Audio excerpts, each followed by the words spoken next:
I stared at my phone screen, watching the 3 dots disappear and reappear in our family group chat. My fingers trembled as I typed, "My surgery's on the 15th, just need someone to drive me home." The response came instantly. My sister Ashley wrote, "LOL, you actually thought we'd miss Cabo for that."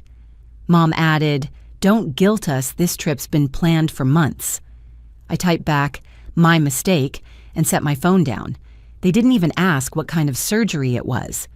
3 weeks earlier, I'd been standing at the front of our quarterly review meeting, laser pointer in hand, when the PowerPoint slides on the screen started swimming before my eyes. The revenue projections I'd spent 2 weeks preparing suddenly doubled, then tripled the numbers, overlapping in ways that made no sense.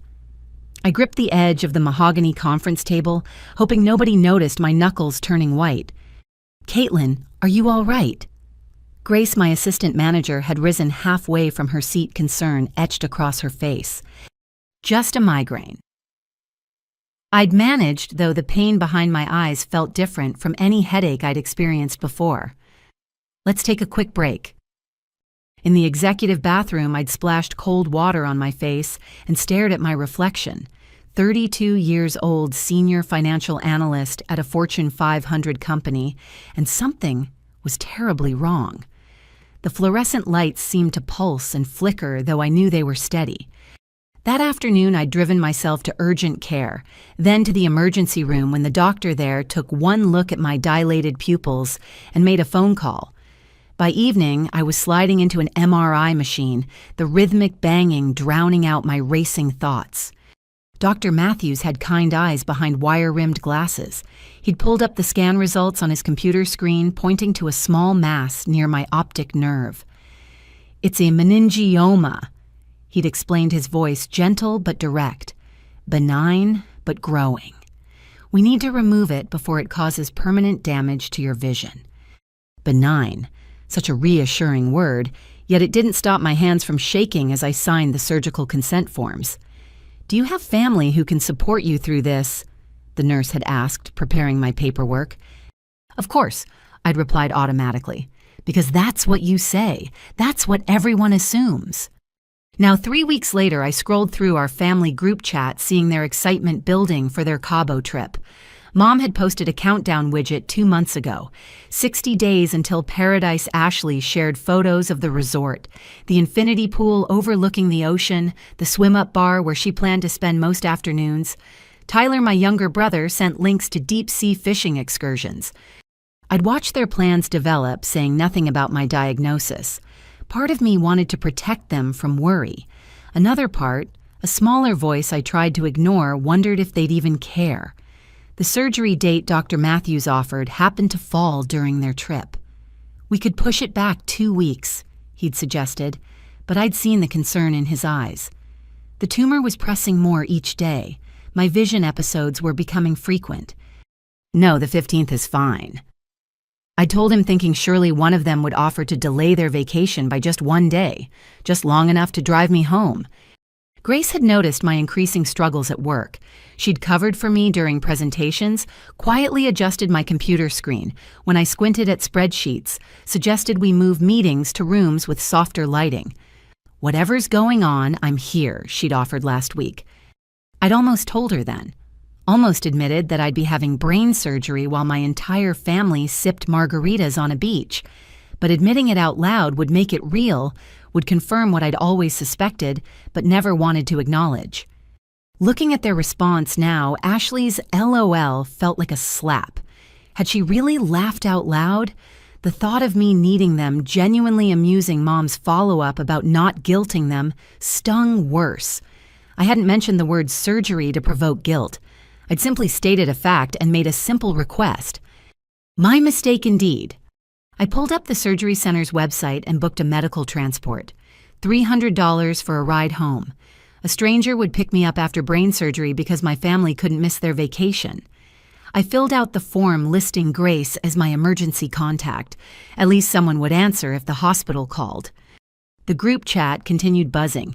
Ashley posted a photo of her new bikini. Mom shared the restaurant reservations she'd made. Tyler sent a meme about airport security. Not one of them asked a follow-up question about my surgery. I closed the chat and opened my work calendar. 3 days of sick leave for the surgery and initial recovery. I'd need to prepare detailed handover notes for Grace, ensure all my projects were covered. Always the responsible one, even now. Even with a tumor growing behind my eye, pressing on the nerve that let me see the world clearly. Though perhaps my vision problems weren't all physical. Maybe the tumor was just revealing what had always been blurry about my family's priorities. My phone buzzed. A text from Ashley private outside the group chat. My heart lifted for a moment. Maybe she'd reconsidered. Maybe she wanted details about the surgery without embarrassing herself in front of Mom and Tyler. "Can you water my plants while we're gone? The neighbor I asked just bailed. I'll leave a key under the mat." I stared at the message for a long moment, then typed back, "I'll be recovering from surgery. Remember?" 3 dots appeared, disappeared, appeared again. Finally, "Oh, right, NVM, I'll ask someone else." No concern, no questions, just mild inconvenience that I couldn't perform my usual role of solving everyone's problems. I set my phone aside and pulled out my laptop to start writing those handover notes. At least at work, people noticed when I wasn't there. At least somewhere I mattered enough to plan around. The tumor pulsed behind my eye, a dull ache that had become my constant companion. In 12 days, a surgeon would carefully remove it, restore my vision, give me back clarity. I wondered if he could remove the other thing that had been growing for years, the painful mass of resentment and disappointment lodged somewhere near my heart. But that wasn't his specialty. That surgery I'd have to perform myself. The next morning, I woke with a mission. If I was going to spend my recovery alone, I needed to get my affairs in order. I pulled out the filing cabinet in my home office, searching for my insurance documents. My fingers walked through neatly labeled folders until they landed on one that made me pause. Family Medical. I hadn't opened this folder in years, but I knew what it contained. Slowly, I pulled it out and spread its contents across my desk. The papers told a story I'd almost let myself forget, each document a chapter in a book titled Giving Until It Hurts. The first stack, Mom's cancer treatment from 5 years ago. Itemized bills from Northwestern Memorial Hospital. Chemotherapy sessions at $2,000 each. Radiation treatments. Surgical consultations. The total at the bottom of one statement made me catch my breath. $47,000.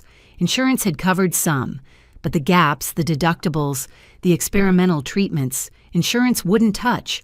Those bills all bore my signature, my credit card numbers, my checking account information. I remembered those days vividly, racing from my office to the treatment center, holding Mom's hand while poison dripped into her veins, fighting the cancer but ravaging everything else. Ashley had been too emotional to handle the hospital visits. Tyler was swamped at work, so it fell to me as things always did. Beneath Mom's papers, I found Dad's cardiac rehabilitation documentation. 6 months of appointments after his first heart attack, physical therapy, medication management, dietary consultations. I'd driven him to every single appointment, rearranged my schedule, taken calls from his doctors.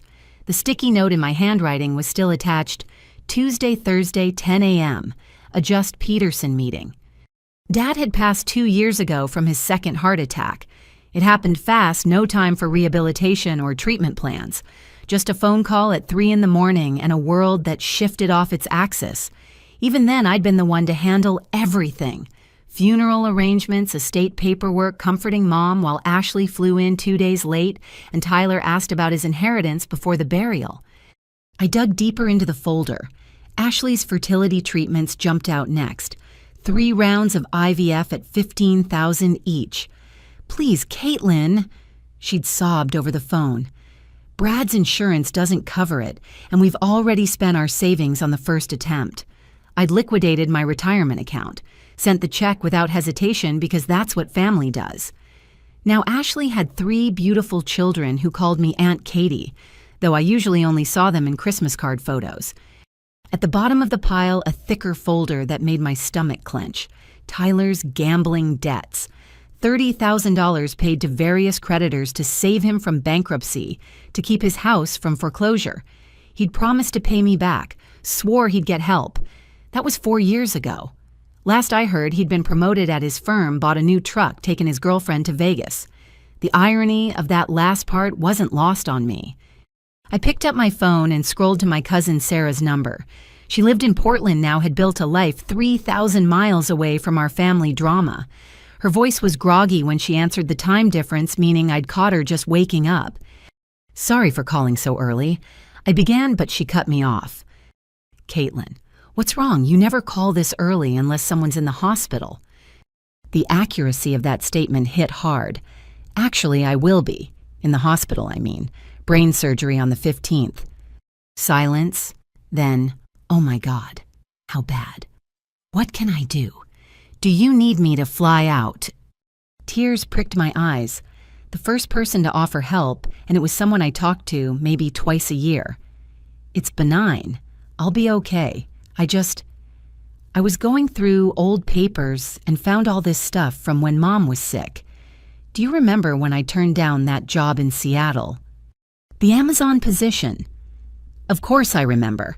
6 figures, stock options, the whole package. We were all shocked when you said no. Mom had just been diagnosed. Someone needed to be here. Sarah's exhale was long and heavy. "And of course that someone was you. It's always you, isn't it?" A pause. "Caitlin, can I ask you something? And I need you to really think about the answer." "Okay. When was the last time any of them did something just for you? Not because they needed something in return, not as a thank you for something you did first, just for you." I stared at the papers spread before me, evidence of decades of one-way generosity. My mind searched for an answer, rifling through memories like files in a cabinet. Birthday dinners where I'd paid the check, Christmas gifts that were clearly afterthoughts, the promotion party they'd forgotten to attend. "I can't remember," I admitted quietly. "That's what I thought." Sarah's voice carried a mix of sadness and frustration. "You know what Mom says about you? She calls you the family ATM. Pop in your card, get what you need, walk away until next time." Sarah. What it's true, and before you defend them, ask yourself why I moved across the country the second I graduated college, why Marcus joined the Peace Corps and never came back, why everyone who can get away from that dysfunction does except you. My phone buzzed with a notification, the group chat. I put Sarah on speaker to check it. Ashley had posted her detailed packing list asking who had recommendations for reef-safe sunscreen. Mom had responded with 3 heart emojis and a reminder to bring aloe vera just in case anyone burns. Tyler had sent a gif of someone doing a cannonball into a pool.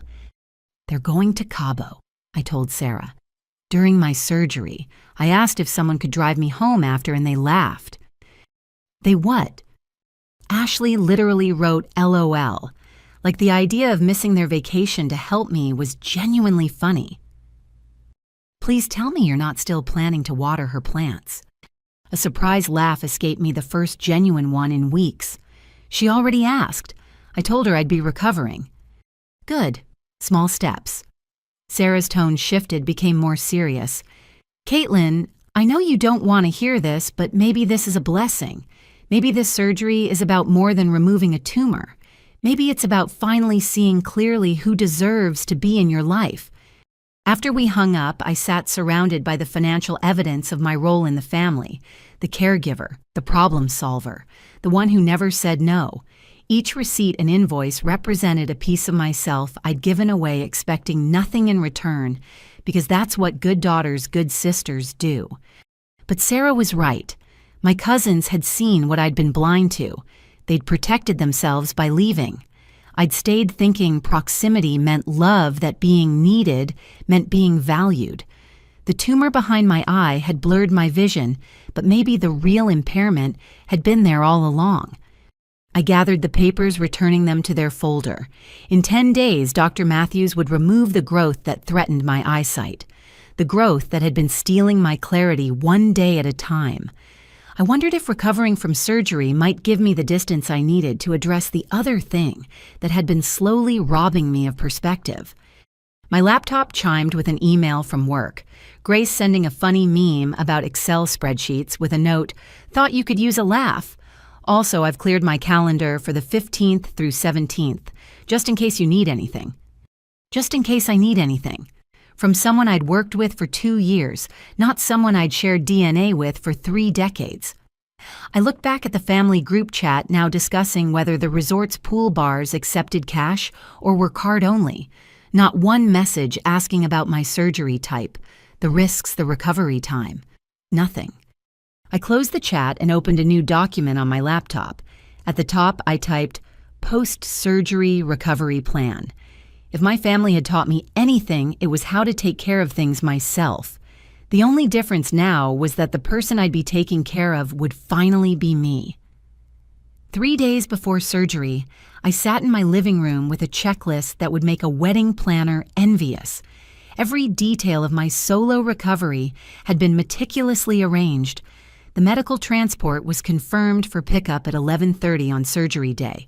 The home health aide Margaret would arrive at 8 the next morning for 48 hours of post-operative care. I'd stocked my refrigerator with soft foods-filled prescriptions. In advance, set up a recovery station in my bedroom with everything within arm's reach. I was reviewing Margaret's credentials when my laptop chimed with an email notification. The sender made me frown, Ashley Morrison Chen.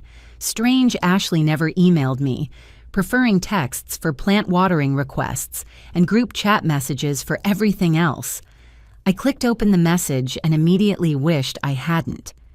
The email thread was extensive, dating back 3 months. Ashley had forwarded it to me by mistake, clearly meaning to send it to her husband Brad. The original recipients were Mom Tyler and someone named Jonathan Fitzgerald Esquire, an attorney. My hands grew cold as I read from the beginning. As we discussed in our last meeting, the lawyer had written, "Redistributing your father's remaining assets requires careful consideration of all beneficiaries. However, if Caitlin has formally declined her inheritance, share that simplifies matters considerably." Mom's response made my stomach churn.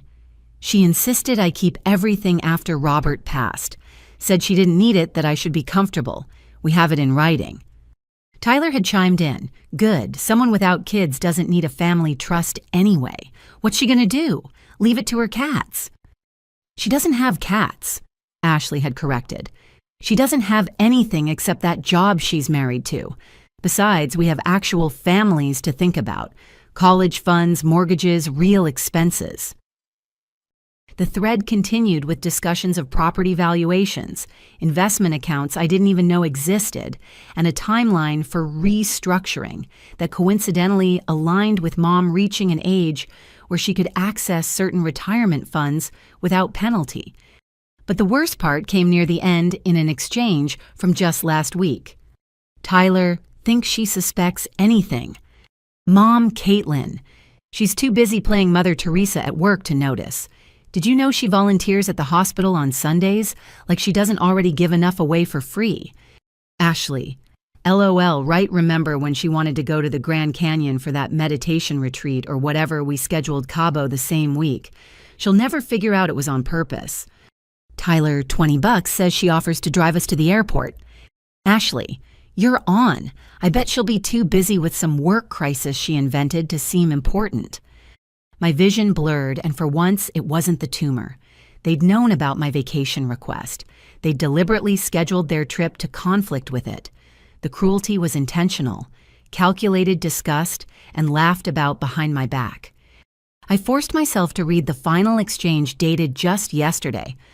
Brad Ashley's husband. Ash, you forwarded this whole thread to Caitlin by mistake. She's going to see everything. Ashley, what? Oh God. Okay, don't panic. She probably won't even open it. She never checks personal email. And if she does, I'll just say it was a joke or taken out of context. Caitlin always believes the best in people. It's literally her biggest weakness. I sat back, laptop trembling on my knees. My biggest weakness. Believing the best in people. Trusting my family. The tumor behind my eye throbbed, but the pain in my chest was worse. Every sacrifice, every check written, every opportunity declined to stay close to them. It had all been a joke to them. ATM was too kind a nickname. I was just a resource to be exploited, too naive to protect myself. My phone rang. Ashley's name on the screen. I let it go to voicemail, then played the message. "Hey, sis. Just wanted to check in about those plants. I know you said you're having surgery or whatever, but maybe you could swing by before or after. They just need water twice a week. Thanks, love you." Love you. The words felt like acid now. I deleted the voicemail and returned to my preparation. The medical transport, the health aid, the solo recovery. It all made perfect sense now. I wasn't alone because of circumstances. I was alone because my family had chosen to leave me that way, had actively orchestrated it while planning to take everything my father had wanted to leave me. I picked up my phone and scrolled to Grace's number. "Hey," I said when she answered. "I know this is a huge ask, but would you mind being my emergency contact for the surgery? The person I listed just informed me they'll be unavailable." "Of course," Grace replied without hesitation. "Do you need me to be there? I can rearrange my Thursday meetings." "No, that's okay. The doctor says I'll be unconscious for hours, then too groggy to know anyone's there. But thank you." "Caitlin," her voice carried a weight of understanding. "I'll be there anyway. Nobody should wake up from brain surgery alone." After we hung up, I made one more call. Catherine Reeves was a lawyer I'd met through work, sharp and protective of her clients. "I need to review some inheritance documents," I told her secretary. "Specifically, I need to understand what happens when someone declines an inheritance under emotional duress while grieving. Can she see me tomorrow?" The appointment was set for 2 o'clock. I gathered the email printouts, adding them to a new folder I labeled Evidence. If my family wanted to treat me like a naive fool, they were about to learn that believing the best in people didn't make me stupid. It had just made me blind. But in 3 days, the tumor would be gone. My vision would be clear. And maybe finally I'd see my family for exactly what they were. I spent the rest of the evening organizing documents, bank statements showing every payment I'd made for them, text messages asking for money, screenshots of the group chat where they'd mocked my vacation plans, the forwarded email thread now printed and highlighted. Catherine would have everything she needed. My phone buzzed constantly, Ashley trying to call, Mom sending texts about bringing shells back from Cabo, Tyler sharing a countdown. 2 days until paradise. I silenced it all and went back to my checklist. At the bottom, I added one more item: start over. After the surgery, after recovery, after dealing with whatever legal battles lay ahead, I would need to rebuild. Not just my health, but my entire life. The family I'd built it around had been a mirage, a one-way street disguised as a circle of love. The irony wasn't lost on me. In trying to preserve my family, I'd enabled their worst behaviors. In believing the best, I'd allowed them to be their worst. Dr. Matthews would remove the tumor that impaired my vision, but I would have to remove the emotional cataracts that had kept me from seeing the truth for 32 years. Surgery in 3 days. A new life shortly after. It terrified me more than the brain tumor ever had. The alarm never had a chance to ring. I'd been awake since 3, staring at the ceiling, running through everything one more time. Surgery at 8, medical transport at 5:30. Nothing to eat or drink after midnight. Simple instructions for a complicated day. At 5, as I was double-checking my hospital bag, my phone chimed. A text from an unknown number.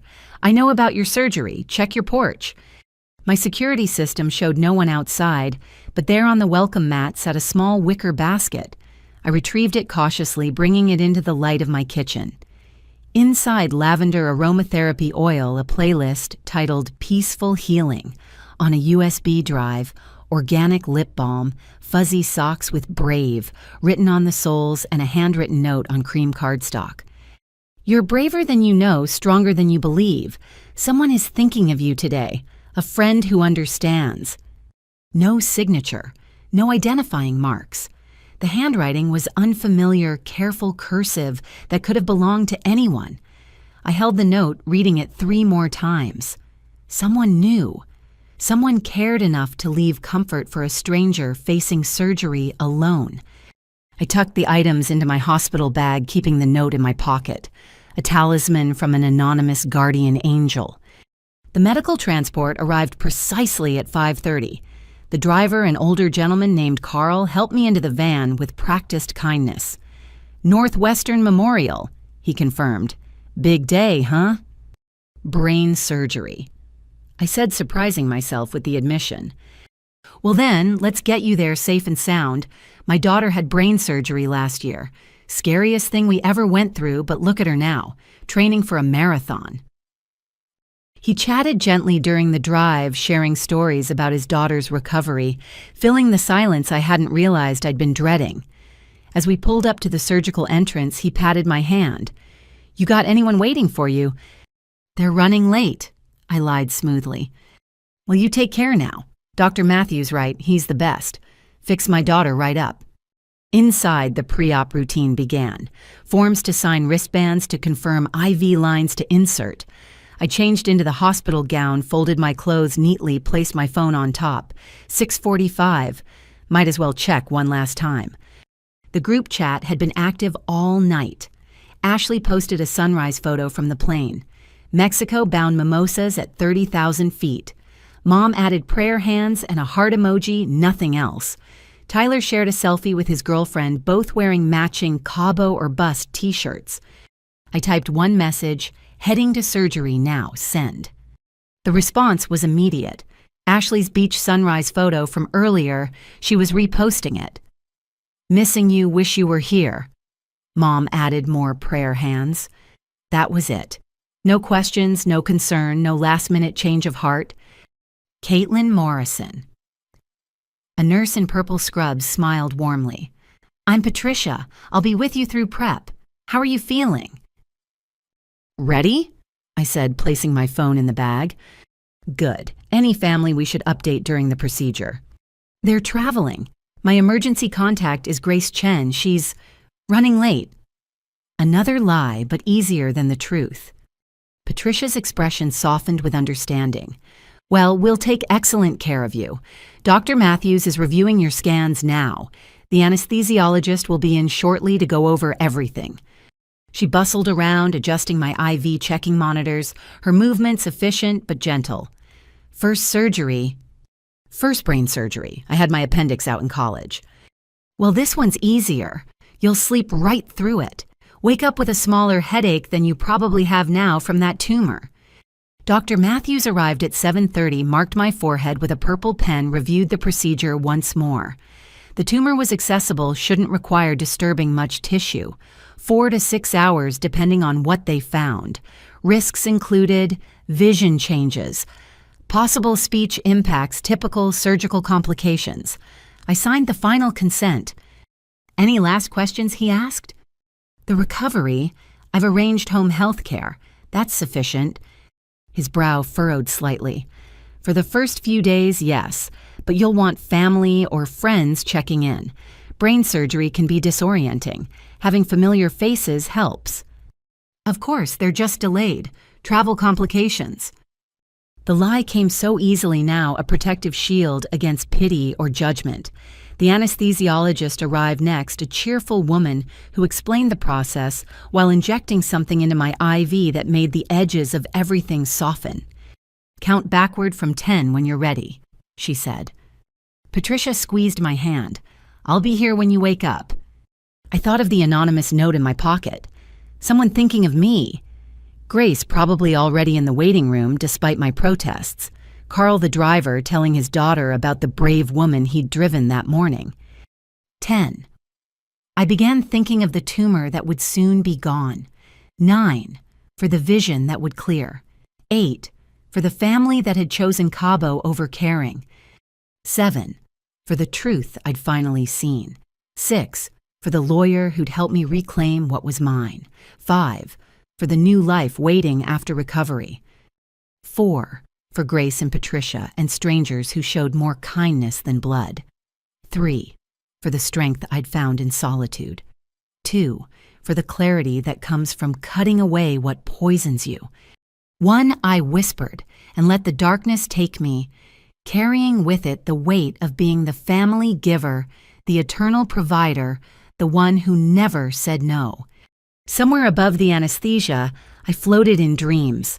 My father appeared younger than I'd ever known him, wearing the suit from my college graduation photos. "My brave girl," he said, voice warm with pride. "You were always the strongest one." "I don't feel strong," I told Dream Dad. "I feel forgotten." Strength isn't about being remembered. It's about knowing when to let go. The surgical suite faded in and out. Beeping machines murmured conversations, someone saying, "more extensive than expected," and additional growth behind. Time meant nothing in this space between consciousness and void. "She's doing beautifully," a voice said. "Where's her family?" Transport service brought her. Emergency contact is listed as her assistant manager. That can't be right. But it was right. The only thing that had been right in a very long time. As the darkness pulled me deeper, I thought I heard my phone buzzing somewhere far away. 17 messages probably, sunset photos and cocktail updates, and not one question about whether I'd survived. The last thing I remembered was Patricia's voice, soft but fierce. "I don't care what the chart says. Nobody wakes up alone on my watch. I'll stay." And in that moment, floating between sleep and surgery, I understood something profound. Family isn't about DNA or shared history or obligation. Family is about who shows up when the anesthesia wears off, who holds your hand when you can't hold yourself, who stays when everyone else has chosen somewhere better to be. The tumor was being cut away, carefully extracted from behind my eye, but something else was being removed too. The desperate need to be needed, the compulsion to give, until empty the belief that love meant accepting crumbs while others feast. I was having brain surgery while my family drank margaritas in Cabo, and somehow, impossibly, that was exactly what needed to happen. Because when I woke up, when my vision cleared, I would finally see everything and everyone for exactly what they were. Consciousness returned in fragments. First the antiseptic smell that could only mean hospital, then a rhythmic beeping that matched the pulse I could feel in my temples. My mouth felt like cotton tongue, heavy and uncooperative. Slowly, carefully, I opened my eyes. The room wasn't empty. Patricia stood by the window, adjusting the blinds to soften the afternoon light. She turned at my slight movement, her face breaking into a warm smile. "There she is. Welcome back, brave one." I tried to speak, managed only a croak.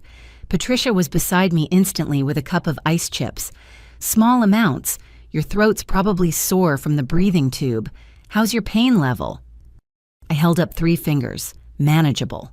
Bearable. Nothing compared to reading that forwarded email 3 days ago. "Good. Dr. Matthews will be thrilled.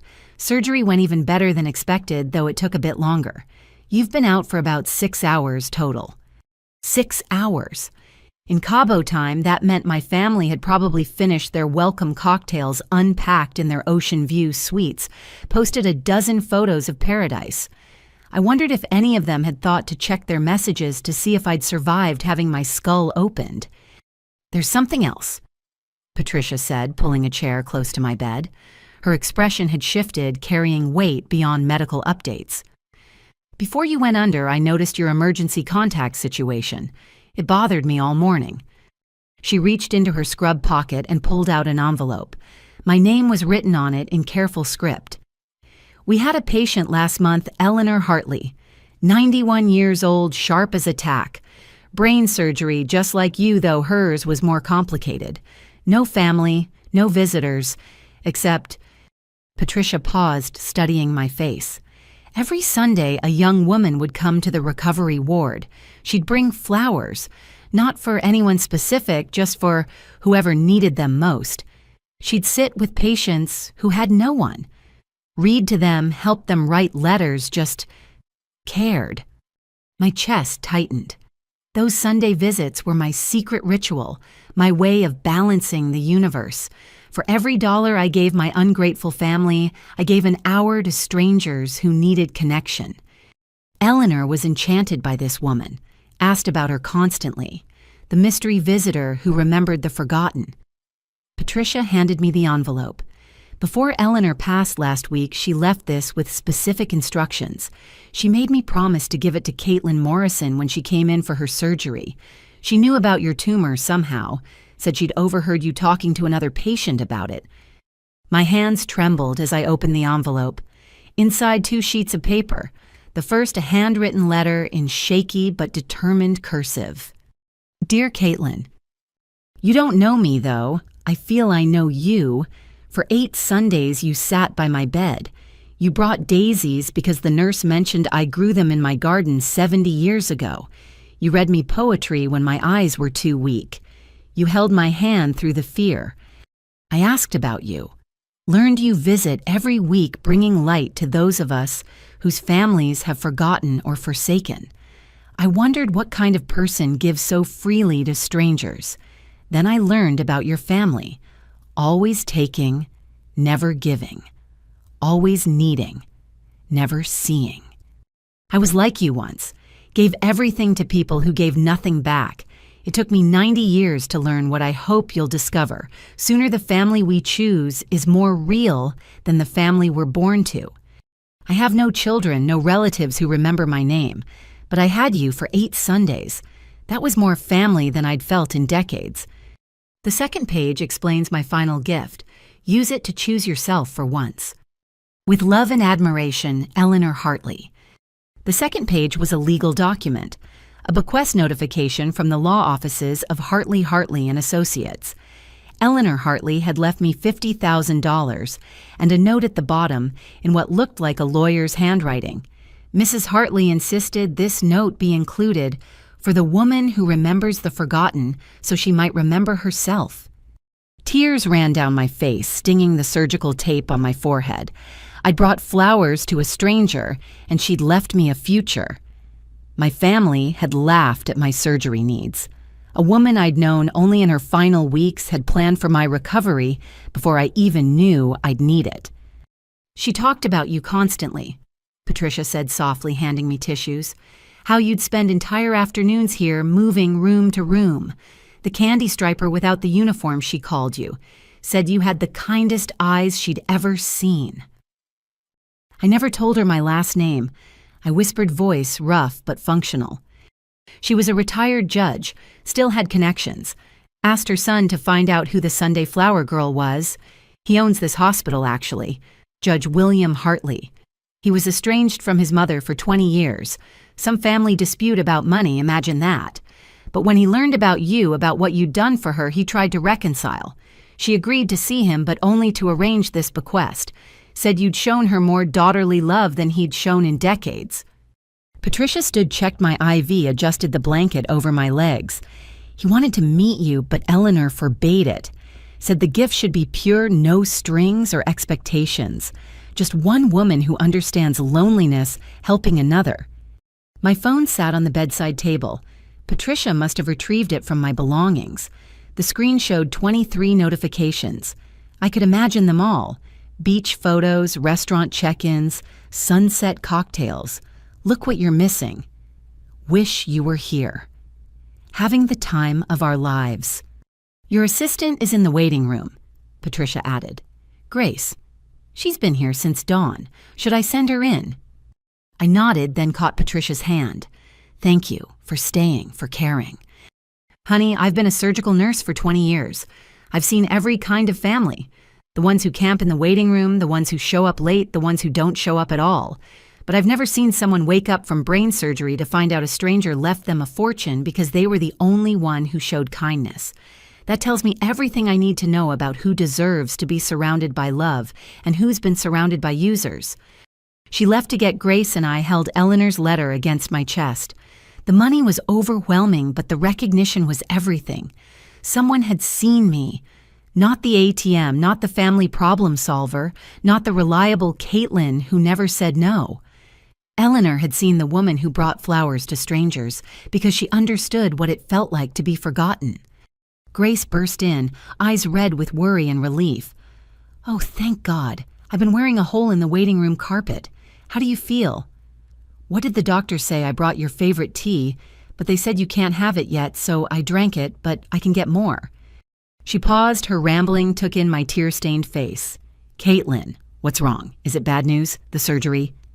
"No," I managed. "Good news, unexpected news, impossible news." I showed her Eleanor's letter, watched her eyes widen at the bequest document. Grace sank into the chair Patricia had vacated, reading everything twice. $50,000 from a stranger. Not a stranger, just someone I didn't know was watching. Grace looked up at me, and her expression held something I rarely saw directed my way: protective anger. "Your family's in Cabo spending money you gave them, while a woman you showed basic human kindness to made sure you'd be okay. Do you see it now? Do you finally see what everyone else has been trying to tell you?" I touched the bandage on my head, felt the tender spot where they'd cut through skin and bone to remove what didn't belong. They took out 2 tumors, found another one during surgery, smaller hidden behind the first. Two things blocking my vision, 2 things that needed to be cut away. I met her eyes. "I see it now, Grace, all of it." My phone buzzed, another message in the family group chat. I didn't need to look. Didn't need to see what restaurant they'd chosen for dinner, or what cocktail Ashley was drinking, or how beautiful the sunset looked from their resort. Eleanor Hartley had given me more than money. She'd given me permission to stop watching other people live the life my sacrifices had purchased. "What are you going to do?" Grace asked. I thought of the lawyer I'd met with the documents I'd gathered, the forwarded email that revealed their true feelings. Thought of Eleanor alone for 20 years because of family disputes about money, finding more love from a stranger with flowers than from the son she'd birthed. First, I'm going to recover.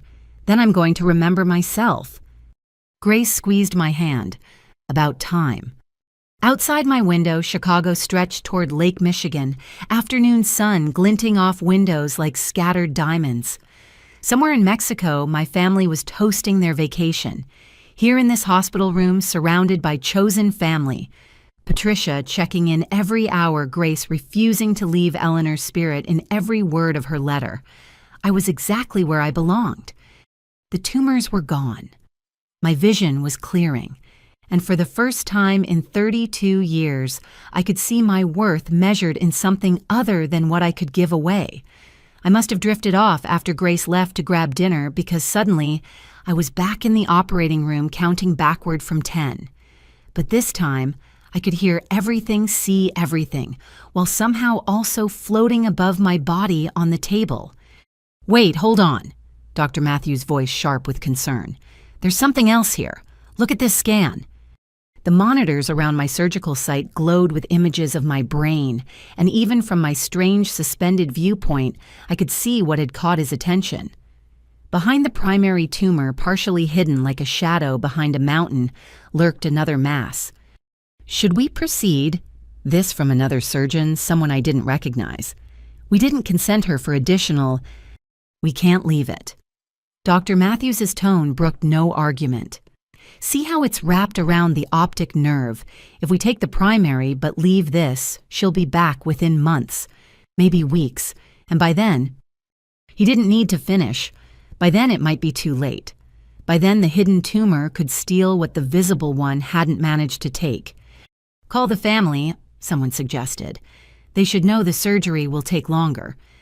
She listed an assistant manager as emergency contact. Patricia's voice cut through the medical chatter. "Family's unreachable, traveling." A moment of silence in the OR. Even unconscious, even floating in this strange dreamscape, I could feel their disbelief. Brain surgery and no family waiting for news. No one pacing the halls demanding updates, counting minutes until they heard their loved one had survived. "Then we make the call ourselves," Dr. Matthews decided. "In my 30 years of surgery, I've learned something. The patients who wake up alone often have the strongest will to survive. We give her our best." The surgery continued in my dream vision. I watched them work careful and precise, navigating the landscape of my brain like explorers in unmapped territory. The first tumor came away clean exactly as planned. But the second one, the hidden passenger, proved more stubborn. "It's like it doesn't want to let go," the assisting surgeon murmured. Floating there, I almost laughed. Of course it didn't want to let go. It was the physical manifestation of every toxic attachment. I'd refused to sever every unhealthy relationship. I'd clung to every instance of putting others' needs so far above my own that I'd forgotten I had needs at all. In my suspended state, time moved differently. Past and present blurred together. I saw myself at 25 turning down the Seattle job. "Mom needs me." I'd explained to the recruiter who'd looked baffled at anyone rejecting such an opportunity.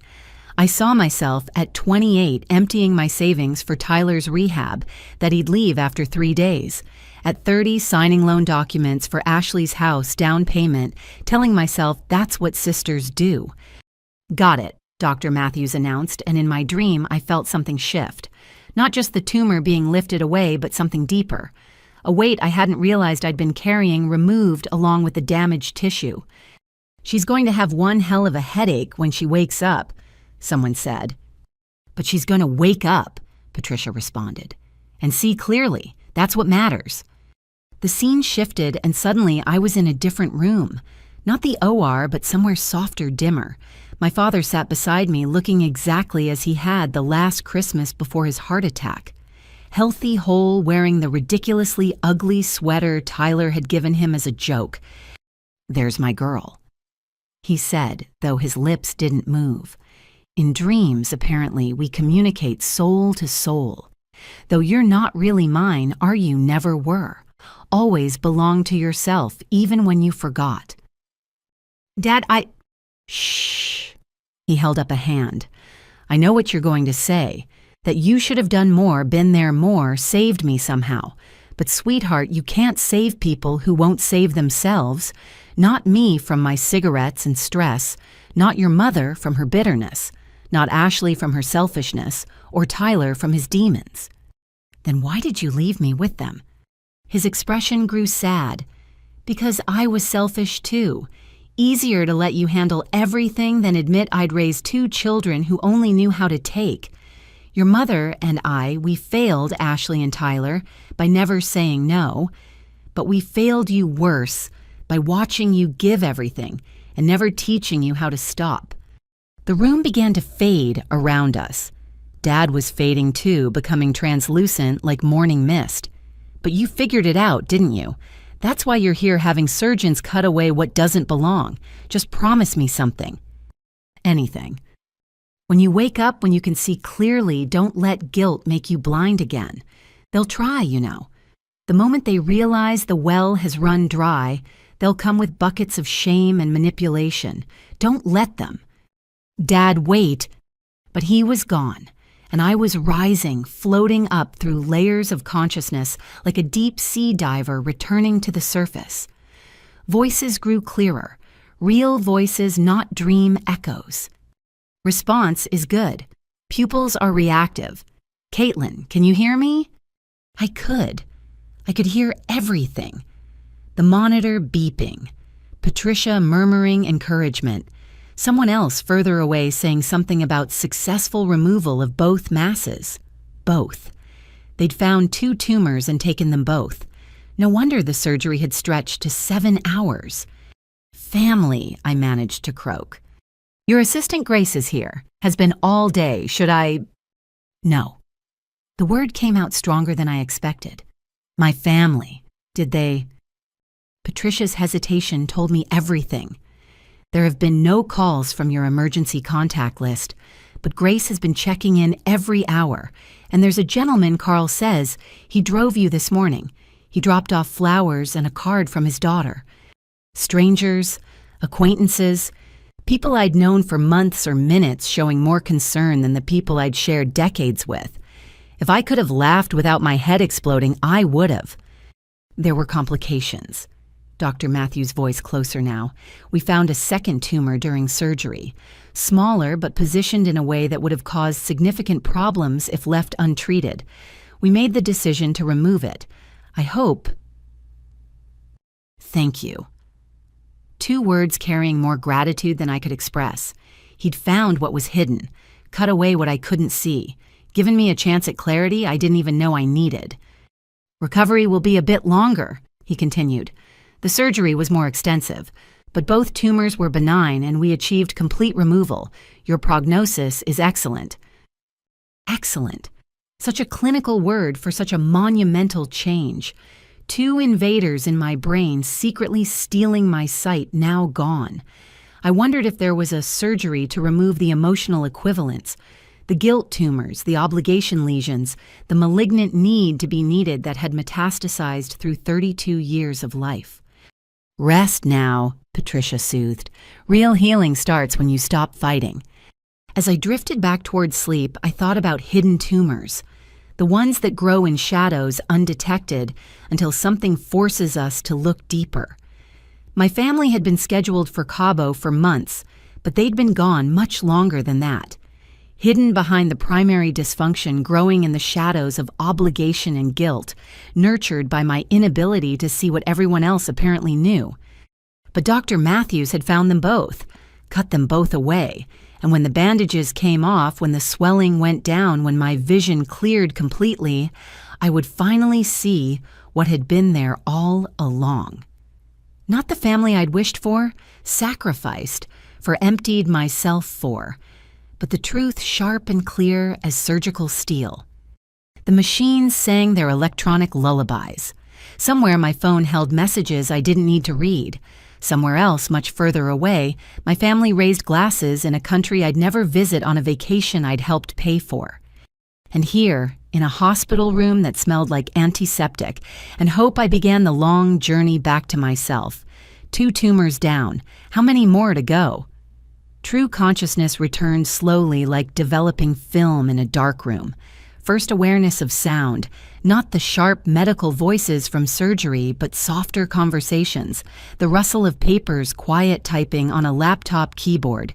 Then light filtering through my closed eyelids, warm but not harsh. Finally, sensation beyond the expected headache, a hand holding mine gentle but present. But I opened my eyes to find my hospital room transformed. Flowers covered every surface, not elaborate arrangements or funeral sprays, but simple bouquets in mason jars and coffee mugs. Daisies and carnations, the kind you grab at grocery stores when you remember someone needs remembering. The kind I'd brought to strangers for months of Sundays. Grace sat beside my bed laptop, balanced on her knees, typing one-handed, while her other hand held mine. She was wearing the same clothes from this morning. Yesterday morning, time had gone elastic, stretched and compressed by anesthesia and pain medication. The quarterly reports can wait, she said without looking up, somehow sensing my consciousness. But Peterson's being a pain about the Johnson account, so I'm handling it. Don't even think about asking for details until that crease between your eyebrows goes away. I tried to speak, found my throat desert dry. Grace was ready with ice chips helping me sit up slightly, adjusting pillows with practiced ease.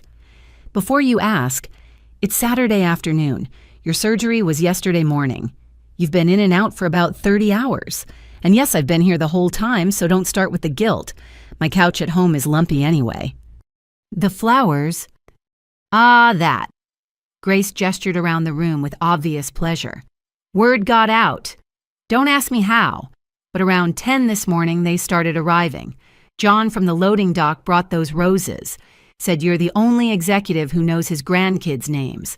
The cafeteria ladies sent that fruit basket with a note that says, for the only one who says please and thank you. The overnight security crew pooled money for those Gerbera daisies. She pointed to each arrangement as she spoke. Those tulips from the therapy dog handler at the children's hospital.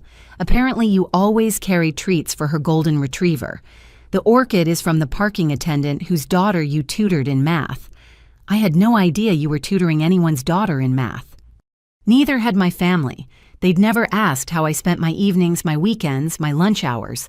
If it didn't benefit them directly, it didn't exist in their world. And these, Grace lifted a particularly cheerful bunch of sunflowers, are from your Sunday patients. Somehow Patricia got word to them. There's a card. With shaking hands, I opened the small envelope. Different handwriting styles covered the card, some steady, some wavering with age or illness. To our Sunday angel, now it's our turn to remember you. Rest and heal. We'll be here when you're ready. Love Ward 7B. Tears came then silent but steady salt water washing away the last residue of anesthesia fog. In 2 days, I'd received more genuine care from strangers and acquaintances than I'd received from family in years. The contrast was so sharp, it physically hurt a pain no morphine could touch. Patricia entered with my afternoon medications, took one look at my face, and made a small sound of understanding. It's a lot, isn't it?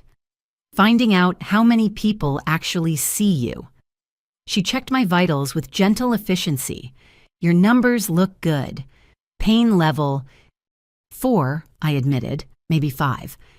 That's to be expected. You had extensive surgery, but everything looks exactly as it should. Dr. Matthews will be by soon for rounds. She paused at the door. Oh, and there's someone in the waiting room. Been there about an hour. Says he's your brother. My stomach clenched. Tyler. Here. Which meant either genuine concern had finally penetrated his selfishness, or more likely he'd seen the news coverage of Eleanor's bequest. $50,000 had a way of making family remember you existed. I started, but Grace cut me off. Would you like me to see what he wants first? Reconnaissance mission. I nodded, grateful again for this woman who'd become more sister to me than Ashley had ever been. Grace squeezed my hand and left, passing Patricia in the doorway. That one's a keeper, Patricia observed. Real family shows up in actions, not just DNA. While Grace was gone, I let myself truly see the room. Beyond the flowers, evidence of care surrounded me. A phone charger plugged in beside my bed. Grace knew I hated having a dead battery. A soft blanket that wasn't hospital issue draped over my legs. A stack of my favorite tea bags on the nightstand, waiting for when I could have hot liquids. Small thoughtfulnesses that spoke of attention of being known. My phone sat face down on the table. I'd made it this far without checking the family group chat, but curiosity won and I flipped it over. 47 notifications. I scrolled through each message, another twist of the knife. Ashley, sunset from our balcony, paradise. Mom, the spa here is incredible. Much needed relaxation. Tyler, caught a marlin. Check out this beauty. Ashley, missing you sis. Next year for sure. Mom, hope your procedure went well, sweetheart. Procedure. Like I'd had a mole removed, not tumors extracted from my brain. The casual dismissal of it, the way they'd diminished, even this made my hands shake with rage. Then further down, a shift in tone. Tyler, hey, why aren't you answering? Ashley, hello, Caitlin, stop being dramatic. Mom, your brother says you're getting some big inheritance, call us back. Tyler, just saw the news about Eleanor Hartley. WTF, Caitlin. Ashley, is this why you've been MIA seriously? And finally, from this morning, Tyler, I'm flying back. We need to talk about this inheritance situation. Family first, remember? Family first. The audacity of it. The sheer breathtaking hypocrisy of using those words now after choosing Cabo over my crisis, after plotting to steal my father's legacy, after years of taking and taking and taking until I had nothing left to give except what a stranger had seen fit to leave me. Grace returned, her expression thunderous. Oh, you're not going to believe this. He's here about the money. Didn't even ask how your surgery went, just launched into this whole speech about how family shares windfalls and how you'd obviously want to help with his new business venture. He has a new business venture. Apparently. Something about cryptocurrency and NFTs. I might have told him you were still in critical condition and couldn't have visitors. I might have also mentioned that security has been notified about potential disruptions to patient recovery. Grace. No, absolutely not.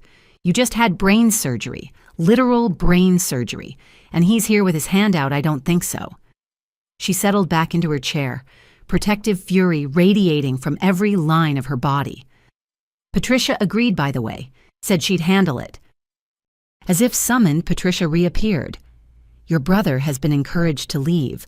I explained that you're in no condition for stressful visits and that your medical team has restricted access to approved visitors only. He left this. She handed me an envelope. Tyler's messy handwriting scrawled across the front, "We need to talk, T." I didn't open it. Instead, I handed it back to Patricia. "Could you dispose of this medical waste, maybe?" Patricia's smile was sharp with approval. "Absolutely. Can't have contaminated materials in a sterile environment." The next few hours passed in a blur of medical checks, medication adjustments, and gentle conversations. Dr. Matthews confirmed the surgery's complete success. Both tumors removed cleanly, no signs of complications, vision already improving. "You're lucky we caught that second one," he said. "Another month or two and the damage might have been permanent." Lucky. I thought of the family group chat I'd checked that morning 3 days ago, their laughter at my simple request for help. If they'd agreed to delay Cabo by even 1 day, would I have mentioned the surgery details? Would their presence have somehow prevented that second tumor from being found? Or would their toxic energy have clouded the room, making everyone miss what needed to be seen? "When can I go home?" I asked. "Tomorrow, if someone can stay with you for 48 hours. The home health aide you arranged is perfect for medical needs, but you'll want emotional support too. Brain surgery can be disorienting. Having familiar faces helps ground you." Familiar faces. I looked around the room full of flowers from people I'd shown passing kindness to. At Grace, still typing away at her laptop while keeping one eye on my monitors. At Patricia, who'd stayed past her shift yesterday because she wouldn't let me wake up alone.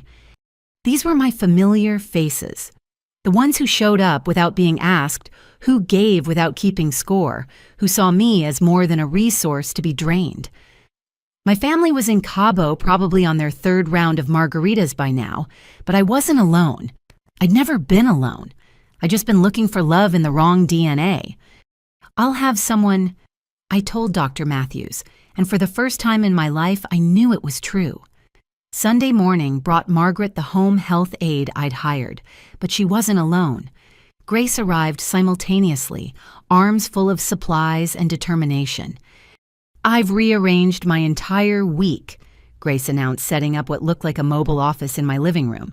"Margaret handles the medical stuff, I handle everything else. Non-negotiable." Margaret, a sturdy woman in her 50s with kind eyes and skilled hands, checked my surgical site with professional gentleness. "Healing beautifully. Pain level 3, sometimes 4. "That's excellent for day 2. Let's keep you comfortable and hydrated." She moved through my apartment with quiet efficiency, noting where I kept medications, checking sight lines from bed to bathroom, ensuring everything I might need was within safe reach.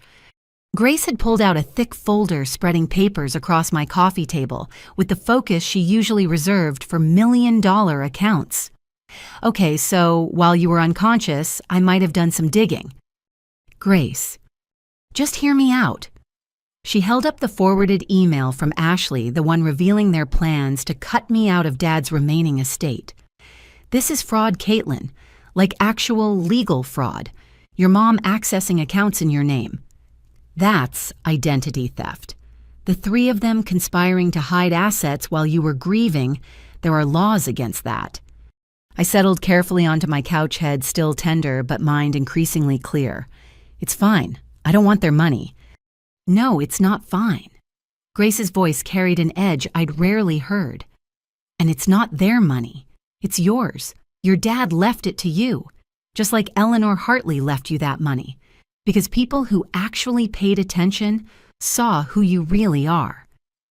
She pulled out more documents, 4 years of meticulous records, every time I'd left work early for a family emergency, every promotion I'd passed up to stay available, every project I'd delegated because Ashley needed emergency childcare, or Tyler needed bail money, or Mom needed a ride to somewhere that couldn't wait. "Remember the Henderson acquisition?" Grace asked. "You were lead analyst. It was your baby. But you handed it off to Derek because Ashley needed someone to watch her kids during her emergency. Want to guess where she actually was?" She showed me Ashley's social media from that day. spa treatments, champagne brunch, shopping selfies.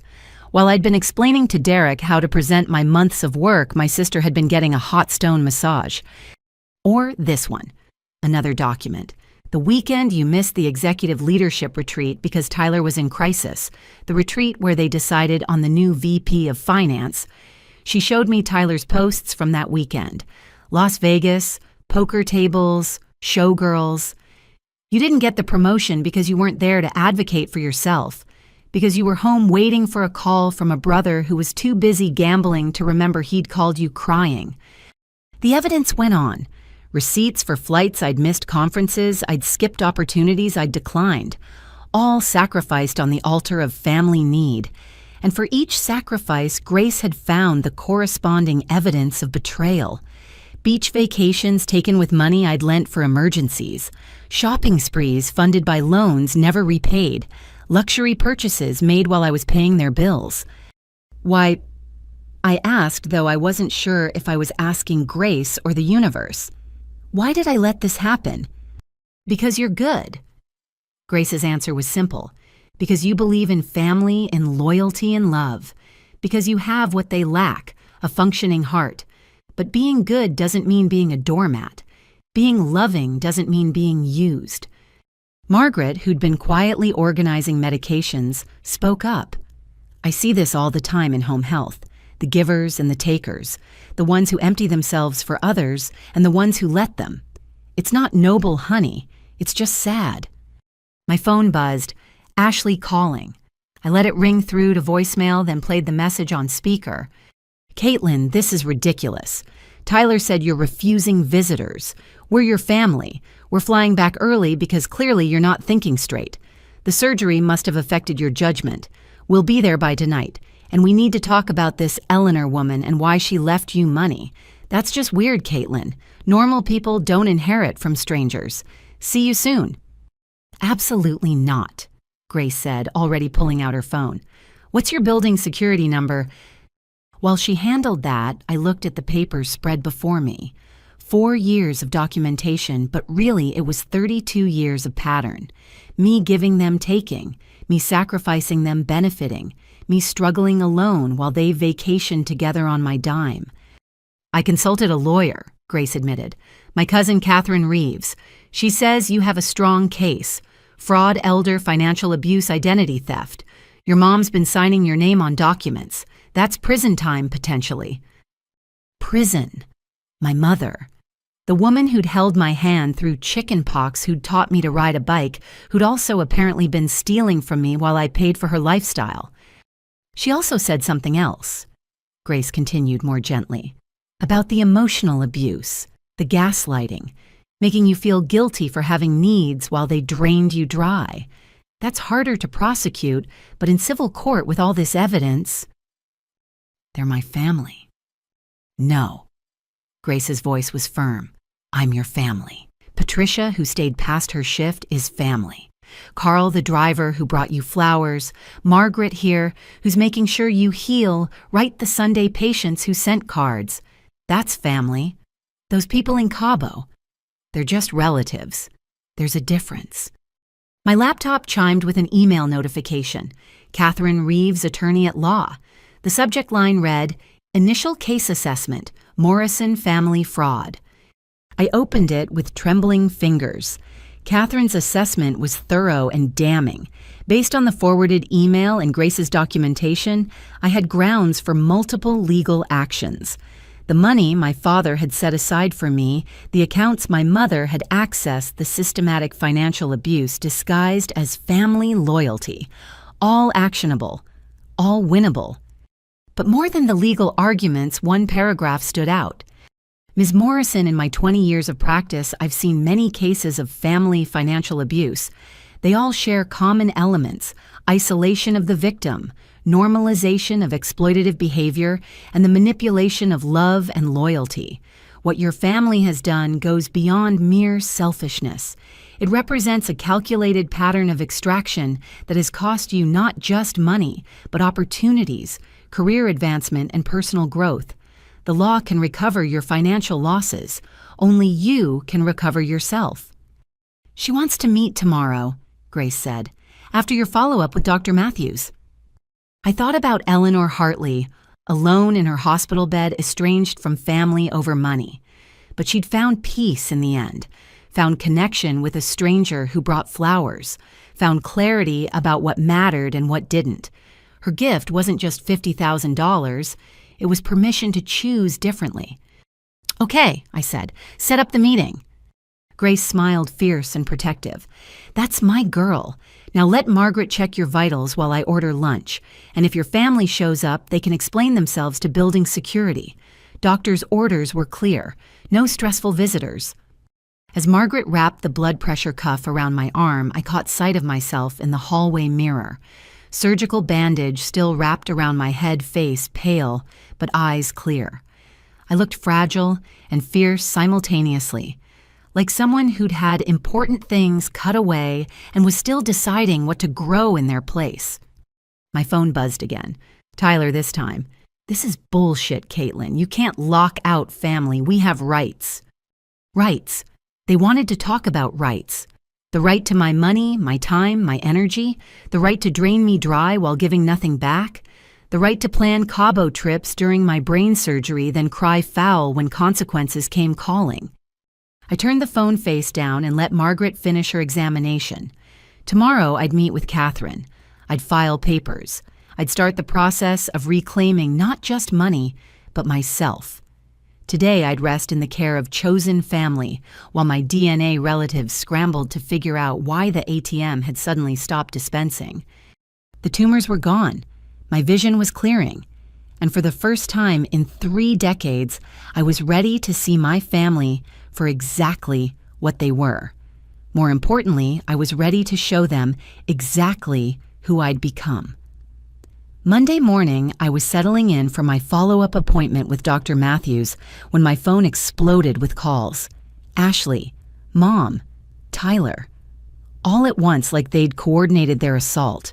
I'd kept it on silent, but watching their names flash repeatedly across the screen felt like witnessing a desperate performance. Finally, Ashley got through by calling from an unknown number. Her voice when I answered was pitched high with hysteria. "Caitlin, thank God we just saw the news brain surgery. 2 tumors. Why didn't you tell us it was that serious?" In the background, I could hear airport announcements. The bustle of travel, the echo of a terminal. They were really coming back. "I did tell you," I said calmly. "I asked for a ride home from surgery. You laughed." "We didn't know it was brain surgery. You just said, surgery. You should have been specific." "Would it have mattered?" Silence. Then Mom's voice grabbing the phone. "Caitlin, sweetheart, we're at the Cabo airport. We're trying to get flights back. I'm beside myself. My baby had brain surgery and I wasn't there." The performance was impressive. If I hadn't seen the email chain, hadn't read their mockery, I might have believed the concern was genuine.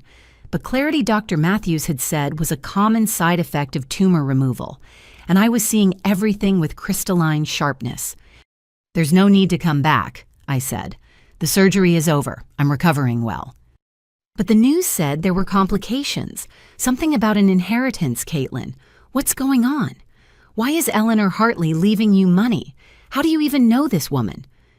There it was. Buried the lead for less than 30 seconds. The surgery, the complications, my well-being. All just preamble to the real concern. The money. Tyler's voice joined the chorus. "Yeah, sis, this is all really weird. Some old lady you don't know leaves you 50 grand. People are going to think you manipulated her or something. We need to handle this as a family." Handle this as a family, like they'd handled my surgery by choosing margaritas over my well-being. "Eleanor knew me from my Sunday hospital visits," I said evenly. "I brought her flowers, kept her company, basic human kindness." "Your Sunday, what?" Ashley sounded genuinely baffled. "What are you talking about?" Of course they didn't know. They'd never asked how I spent my weekends, my free time, my life beyond serving their needs. The idea that I had an existence outside of being their personal resource had never occurred to them. "I need to go," I said. "My doctor's here."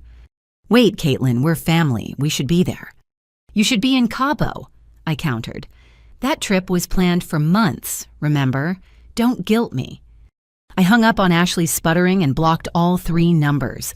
The relief was immediate, like removing tight shoes after a long day. Dr. Matthews chose that moment to enter, taking in my expression with professional assessment. Family drama, he guessed. It's not uncommon after major surgery. Crises have a way of revealing people's true priorities. You could say that. I tucked my phone away. How do I look medically speaking? Remarkable. He examined my surgical site, checked my reflexes, tested my vision. The swelling is minimal, your cognition is sharp. Pain levels 2, maybe 3 in the mornings. Excellent, any vision disturbances? The opposite, actually. Everything seems clearer. He smiled at that. I hear that a lot with tumor removals. Physical clarity leading to other forms of clarity. It's quite common for patients to make major life changes after brain surgery. The proximity to mortality tends to crystallize priorities. After he cleared me for normal activities with reasonable precautions, Grace drove me to Catherine Reeves's office. The lawyer was everything I'd hoped, sharp professional and righteously angry on my behalf after reviewing the evidence. This is extensive financial fraud, she said, spreading out the documents Grace had compiled. Your mother accessing accounts in your name, forging signatures, hiding assets. The email chain alone shows conspiracy to commit fraud. Add in the emotional manipulation, the pattern of exploitation. We're looking at both criminal and civil actions. What are my options? Legally, we can pursue full recovery of all misappropriated funds, plus damages. The inheritance your father set aside the money your mother has been siphoning, potentially even recovery of the loans to your siblings that were never repaid. Criminally, your mother could face identity theft charges. The weight of it sat heavy in the room, sending my mother to prison, suing my siblings, the nuclear option for a family that had already detonated. Or, Catherine continued, we can use this as leverage for a settlement. Full repayment, no contact orders, clean break. They get to avoid criminal charges and public humiliation. You get your life back. What do you recommend? Honestly, the clean break. Criminal prosecution is messy, emotionally draining, and keeps them in your life for years, through court proceedings. A settlement with strict terms gets you free faster. She leaned forward. But this is your choice. What do you want? What did I want for them to love me the way I'd love them? Too late for that. For them to apologize to see how they'd hurt me. They weren't capable. For the past to be different. Impossible. I want to be free, I said finally. I want what's mine, and then I want them gone. Catherine smiled. Then let's make that happen. We spent 2 hours crafting the demand letter, return of all fraudulently accessed funds, repayment of documented loans, transfer of my father's intended inheritance. In exchange, no criminal prosecution. The terms included a no-contact order. They were to make no attempts to communicate with me directly or indirectly. This is generous, Catherine warned. They're getting off easy. I know. But every day they're in my life is another day I'm not healing. The money matters, but my peace matters more. Grace drove me home in contemplative silence. As we pulled up to my building, my phone buzzed with texts from unknown numbers. Ashley, Tyler, and Mom had apparently gotten new phones or borrowed them to circumvent my blocks. We're at O'Hare coming to you. This is insane, Caitlin. Unblock us. Found out where you live. Be there soon. I showed Grace, who immediately called building security. They're not on the approved list, she said firmly. No one gets up without confirmation. An hour later, security called. My family was in the lobby demanding access. Mom was crying. Ashley was threatening legal action. Tyler was insisting on his rights as family. I could hear them in the background, their voices carrying through the phone. Send them away, I instructed. If they refuse, call the police. Yes, ma'am. And ma'am, the desk sergeant mentioned you're the nice lady who brings cookies at Christmas. We've got your back. Another unexpected alliance. Another reminder that I'd built a network of connections through small kindnesses, while my family built expectations through endless taking. 20 minutes later, Grace's phone rang. Ashley probably finding the number through my office directory. Grace put it on speaker after checking with me. "This is insane," Ashley screamed. "She's our sister. Our mother is in the lobby crying. What kind of person does this to family?" "The kind who just had brain surgery alone while you posted beach selfies," Grace replied coolly. "The kind who's done being an ATM, the kind who's finally choosing herself." "You don't understand that inheritance story is all over the news. People are asking questions, mom's friends are calling. This is humiliating." "Then maybe you should have thought about that before planning to steal her inheritance," Grace suggested. "Or before laughing at her surgery request, or before any of the 1,000 times you took advantage of her kindness." She hung up on Ashley's threats to sue everyone from the building to the hospital to Grace personally. "Well," Grace said with satisfaction, "that felt good." My phone continued buzzing with messages from unknown numbers, but I didn't read them. Catherine had advised no contact until the legal papers were served. Tomorrow, a process server would deliver the demand letter to each of them. Tomorrow, the legal machinery would start turning. Tonight, I sat in my apartment surrounded by flowers from people who barely knew me, but cared more than those who'd known me longest. Margaret had left soup in the refrigerator. Patricia had texted to check in. Carl, the driver, had sent a card from his daughter, thanking me again for the encouragement during her recovery. I thought about family real and chosen, about blood and water and which was truly thicker, about tumors hidden and visible, and what happened when you finally cut them away. My head ached, but it was healing. My heart ached, but it was learning. Somewhere in Chicago, my biological family was probably regrouping, planning their next assault. Let them come. I had building security and legal papers and the kind of clarity that only comes from having your skull opened and your illusions removed. The surgery had taken 7 hours. 32 years of toxic patterns would take longer to fully excise, but the process had begun. And just like Dr. Matthews had promised, my vision had never been clearer. Tuesday morning brought the inevitable escalation. Catherine called at 8 sharp, her voice carrying a mix of professional concern and barely suppressed anger. "Your family received the demand letters. Their response was dramatic." "How dramatic?" I asked, though I could already imagine. "They've hired Jonathan Fitzgerald to file an emergency petition for conservatorship. They're claiming the brain surgery left you mentally incompetent and that you're being manipulated by opportunistic strangers." I sat down heavily, grateful Margaret was there to steady me. "They're trying to declare me incompetent. The petition cites your erratic behavior, namely blocking family members, refusing visitors, and making unusual financial decisions. They're requesting immediate control of your assets, including the Hartley inheritance." The audacity of it stole my breath. While I was recovering from brain surgery, they dismissed they were plotting to steal not just my inheritance, but my autonomy, my right to make my own choices. "The good news," Catherine continued, "is that filing from Mexico was a mistake. They'll have to appear in person for the hearing. And here's the interesting part. The judge assigned to the case is William Hartley." Hartley. The name resonated like a bell. Eleanor's son. The very same. He's notoriously fair, takes no nonsense, and happens to have first-hand knowledge of why his mother left you that bequest. This couldn't have worked out better if we'd planned it. Grace, who'd been listening on speaker, made a sound of dark satisfaction. "So they left you alone for brain surgery to party in Mexico, and now they want to claim you're not competent. The irony is breathtaking."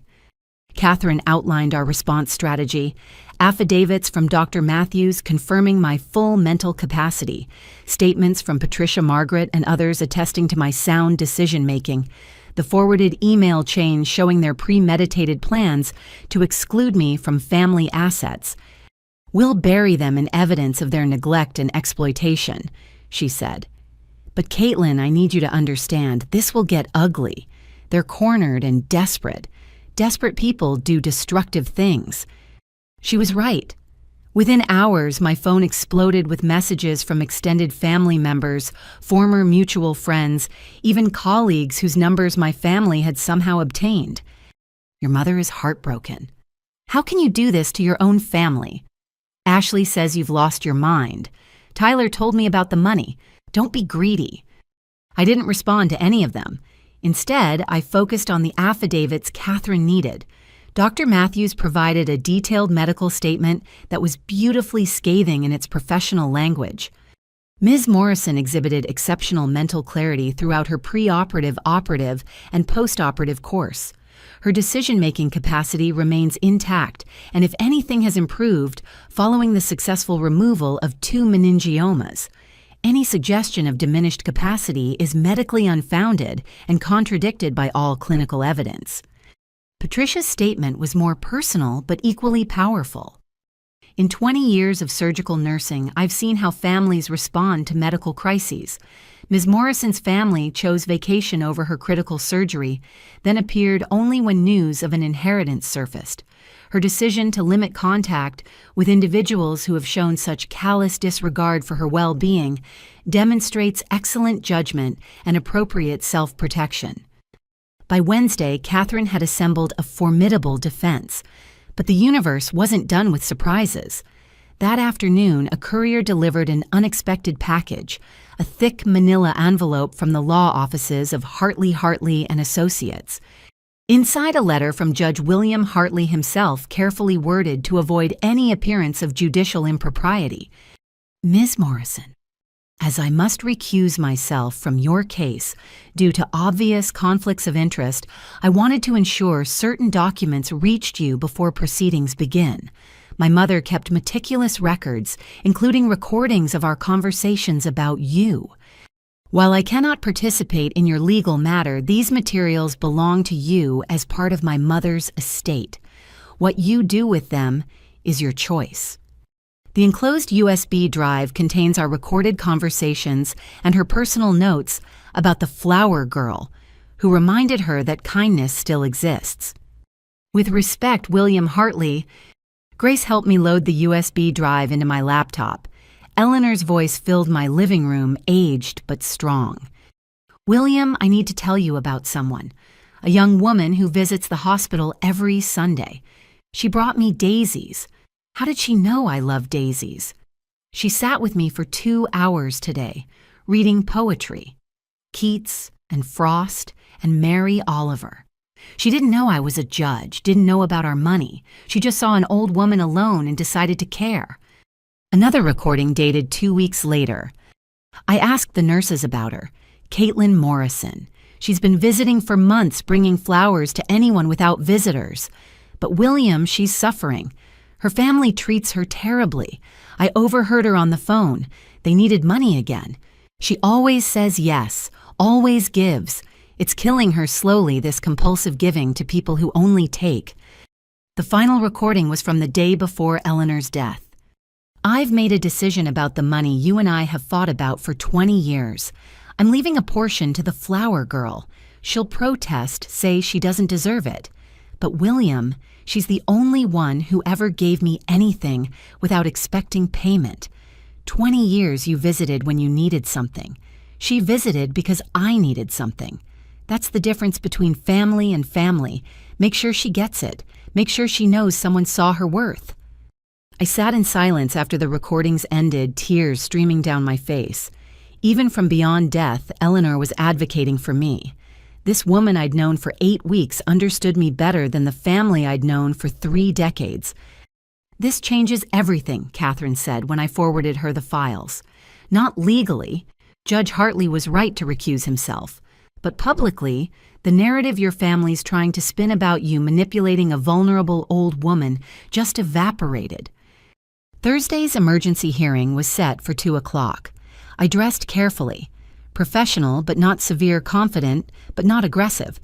The surgical scar was still visible despite my carefully styled hair. Let them see it, I decided. Let them see what they dismissed. The courthouse was a circus.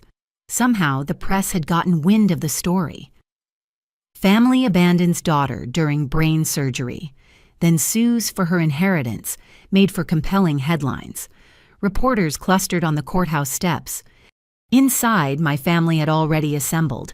They looked tanned from Cabo but haggard from stress. Mom had clearly been crying. Her makeup was smeared, her usual perfect composure cracked. Ashley clutched Tyler's arm, shooting me wounded looks across the aisle. Tyler just glared, his jaw set in familiar stubborn lines. The judge, not Hartley but the Honorable Patricia Chen, reviewed the petition with obvious skepticism. Jonathan Fitzgerald, my family's attorney, painted a picture of a mentally compromised woman making rash decisions under the influence of manipulative strangers. The timeline speaks for itself, Your Honor. Within days of serious brain surgery, Ms. Morrison cut off all contact with her loving family. She's clearly not thinking rationally. Catherine's response was surgical in its precision. She presented the forwarded email chain, highlighting the dates. Plans to exclude me from inheritance were made months before my surgery. She submitted my family's own group chat messages, their LOL response to my surgery request, blown up on poster board. Your Honor, the evidence shows a clear pattern. Ms. Morrison's family planned a vacation knowing it conflicted with her surgery. They dismissed her request for basic assistance. They were actively planning to defraud her of her inheritance. The only thing Ms. Morrison is guilty of is finally protecting herself from financial and emotional abuse. But the killing blow came from an unexpected source. Judge Chen asked if there were any other relevant witnesses. A woman in the gallery stood up. Your Honor, I'm Dr. Sarah Kim, psychiatric consultant at Northwestern Memorial. I performed Ms. Morrison's post-operative psychological evaluation at her surgeon's request. My family's attorney objected. No notice of this witness had been given. Judge Chen overruled him, noting that the emergency nature of the hearing limited normal discovery. Dr. Kim's testimony was devastating. Ms. Morrison shows no signs of cognitive impairment. In fact, her psychological profile indicates someone emerging from long-term emotional abuse. Her decision to establish boundaries with individuals who have consistently exploited her generosity demonstrates improved mental health, not deterioration. Did Ms. Morrison discuss her family relationships? Judge Chen asked. Extensively. She provided documentation of financial exploitation spanning years. She described a pattern of sacrificing her own needs, career advancement, and financial security to meet endless family demands that were never reciprocated. And her current mental state, remarkably healthy for someone recovering from both brain surgery and the realization of systematic family betrayal. Her choices reflect self-preservation, not incapacity. The judge's ruling was swift and unequivocal. I find no evidence of mental incapacity. In fact, the evidence suggests Ms. Morrison is making sound decisions to protect herself from individuals who have shown a disturbing pattern of exploitation. The petition is denied. But Judge Chen wasn't finished. Furthermore, given the evidence of potential financial fraud presented, I'm referring this matter to the State Attorney's Office for investigation. Mr. Fitzgerald, please advise your clients that attempting to access Ms. Morrison's assets during this investigation would be extremely inadvisable. The courtroom erupted. Mom sobbed loudly. Ashley shouted something about betrayal. Tyler had to be restrained from approaching our table. Through it all, I sat quietly feeling the weight of 32 years lifting from my shoulders. Outside the courthouse, reporters swarmed. Catherine fielded questions while Grace hustled me to a waiting car. But I caught sight of my family being escorted out a side door, and for just a moment, our eyes met. They looked shocked, confused, like they genuinely couldn't understand how we'd gotten here. How their reliable ATM had suddenly grown a spine and hired a lawyer, how their carefully planned inheritance theft had turned into potential criminal charges. I felt no satisfaction in their distress, only a deep, weary sadness for the family we could have been if they'd ever seen me as more than a resource to exploit. "You did it," Grace said as we pulled away. "You stood up to them." I cut them out, I corrected, like tumors, like things that were slowly killing me. Back home, flowers continued to arrive. My Sunday patients, following the story in the news, sent cards of support. Carl, the driver, left a voicemail saying his daughter was proud of me. Patricia texted that the entire surgical ward was cheering. These people who owed me nothing offered more support than the family who owed me everything. The irony wasn't lost on me. In losing my biological family, I discovered my chosen one. Catherine called that evening. The state attorney is very interested in the fraud case.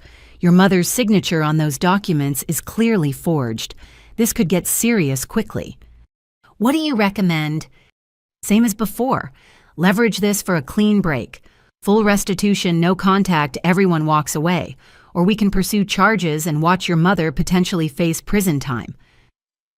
I thought about Mom teaching me to ride a bike, her hands steady on the seat until I found my balance. Then I thought about her accessing accounts in my name, stealing what my father had left me while I paid her bills. Offer them the settlement, I decided. I want this over. You're sure? I'm sure. The money matters, but my freedom matters more. Every day there in my life is another day I'm not healing.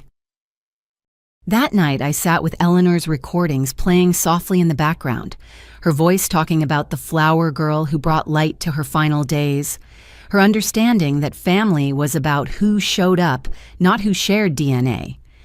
My phone was quiet for the first time in days. The blocks held the legal machinery turned, and for the first time in 32 years, I wasn't responsible for anyone's crisis, but my own. The tumors were gone. The toxic bonds were severed. And tomorrow I would begin the long, necessary work of learning who Caitlin Morrison was when she wasn't emptying herself for others. It was terrifying. It was liberating. It was long, long overdue. The settlement meeting was scheduled for Monday morning at the courthouse. Catherine had worked through the weekend crafting terms that were generous enough to avoid criminal prosecution, but firm enough to ensure my freedom. I'd spent the time recovering both physically and emotionally surrounded by the chosen family that had emerged from unexpected places. But the universe had one more surprise in store. Caitlin. Catherine's voice on Sunday evening carried an odd note. The judge assigned to oversee the settlement conference tomorrow. It's William Hartley. I thought he recused himself. From the conservatorship hearing, yes. But this is a different matter. A settlement conference, not a ruling on competency. He can oversee this, and frankly, I think he pulled strings to get the assignment. Monday morning arrived gray and drizzly fitting weather for burying family relationships. I dressed carefully again, this time adding Eleanor's nurse pin that Patricia had given me. Apparently, Eleanor had been a nurse before law school, and she'd left it to the hospital with instructions to give it to the flower girl. The conference room was smaller than the courtroom, more intimate. My family sat across the polished table looking diminished. The Cabo tans had faded, replaced by a grayish pallor that spoke of sleepless nights and anxiety. Mom clutched a tissue box. Ashley kept checking her phone. Tyler stared at the table, jaw clenched. Judge Hartley entered with measured steps, his resemblance to Eleanor striking now that I knew to look for it. The same sharp intelligence in the eyes, the same way of holding his head when listening. He settled into his chair and surveyed both sides with judicial neutrality. We're here to discuss a potential settlement that would resolve all current disputes between the parties, he began. Ms. Reeves, would you present the terms? Catherine outlined our demands with clinical precision. Return of all fraudulently accessed funds, $63,000. Payment of documented loans, $47,000. Transfer of the inheritance my father had specifically set aside for me, $200,000. In exchange, no criminal prosecution, no civil suits, and a mutual no-contact order. That's over $300,000, Ashley burst out. We don't have that kind of money. Perhaps you should have considered that before planning to steal it, Judge Hartley observed mildly. Continue, Ms. Reeves. The negotiations went back and forth. Jonathan Fitzgerald argued the amounts were inflated, that some of the loans were gifts, that the inheritance was meant for the whole family. Catherine countered with documentation for every claim: bank records, text messages, emails acknowledging the loans. Then Judge Hartley did something unexpected. Mr. Fitzgerald are your clients, aware of the full scope of potential criminal charges here. Your Honor, we believe criminal prosecution would be excessive. That wasn't my question. The judge's tone sharpened. Are they aware that Ms. Morrison's mother could face up to 15 years for identity theft and fraud, that conspiracy charges could be filed against all three for the attempted inheritance scheme? The color drained from Mom's face. 15 years. Federal charges if the interstate banking elements are pursued. Judge Hartley's voice remained neutral, but his eyes were intense. The evidence Ms. Reeves has compiled is comprehensive. Text messages discussing the scheme, bank records showing unauthorized access, a forwarded email clearly outlining conspiracy to commit fraud. He paused, letting the weight of it sink in. In my experience, the state attorney's office would view this as a particularly egregious case. The defendant was recovering from brain surgery while her family plotted to steal her inheritance. Juries tend to be unsympathetic to such behavior. Tyler finally spoke. This is insane.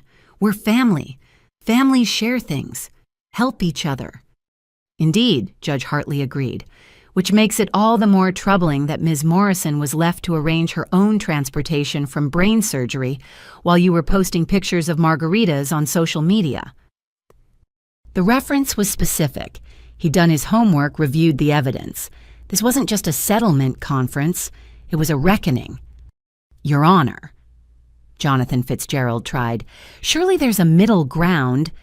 Mr. Fitzgerald, let me share something with you. Judge Hartley leaned back in his chair. For 20 years, I was estranged from my mother over money. 20 years of silence, of bitterness, of wasted time. She died last month. His gaze moved to my family. Do you know what reconciled us, learning about your client? My mother spoke of Ms. Morrison constantly in her final weeks, the young woman who brought flowers to strangers, who spent her Sundays visiting the forgotten, who gave freely while her own family bled her dry. He looked directly at my mother.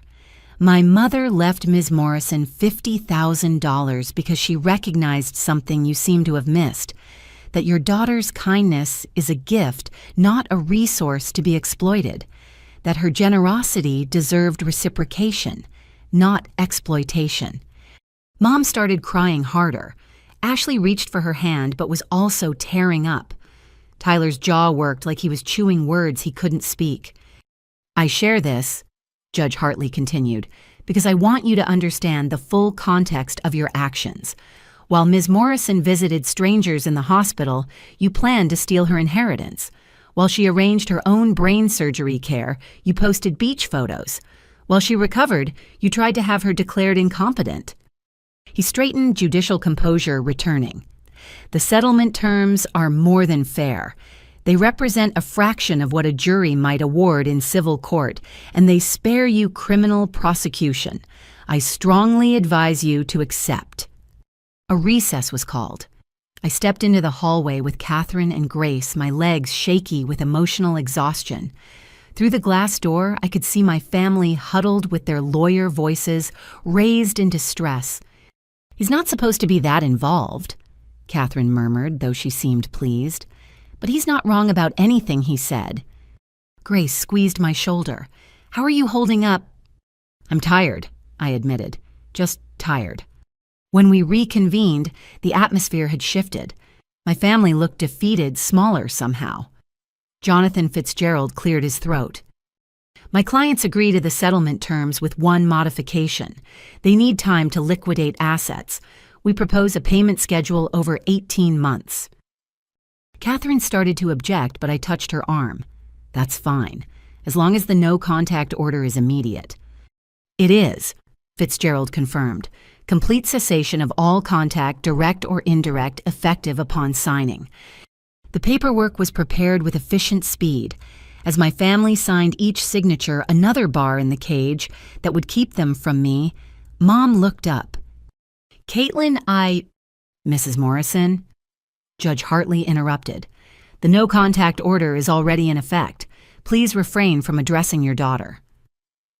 But Mom persisted, looking at me with swimming eyes. I'm sorry, we never thought...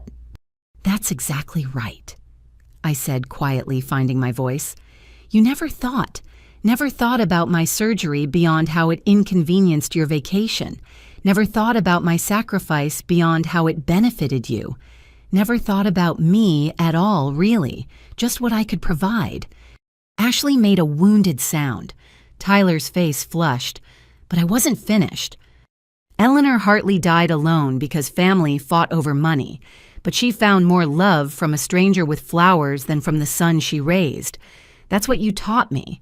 That family isn't about blood. It's about who shows up, and you chose Cabo. The signing continued in silence after that.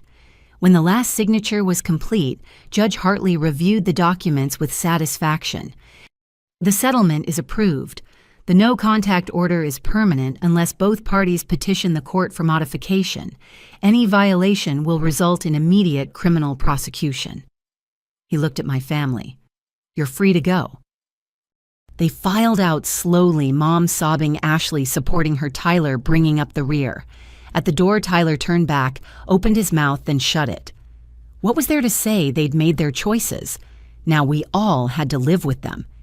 After they left, Judge Hartley asked me to remain. When the room was clear except for Catherine Grace and myself, his judicial mask dropped slightly.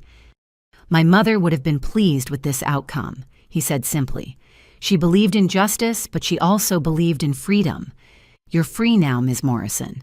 Free to be more than what others take from you. Thank you, I said, meaning more than just his oversight of the settlement.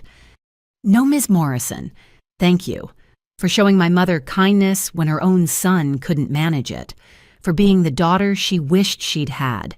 The bequest was the least she could do. He left then, robes billowing behind him. Catherine gathered the papers, a satisfied smile playing at her lips. Well, that was certainly more dramatic than most settlement conferences. Is it over? I asked. Legally, yes. The first payment is due in 30 days. The no-contact order is ironclad. If they violate it, they face immediate prosecution. She paused. Emotionally, that's a longer journey. Outside the courthouse, the reporters had moved on to other stories. No cameras waited, no microphones thrust forward.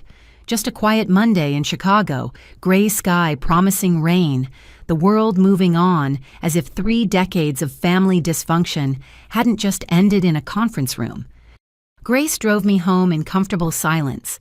The city passed by the windows, people heading to work, living their lives connected to families that might love or hurt them or both.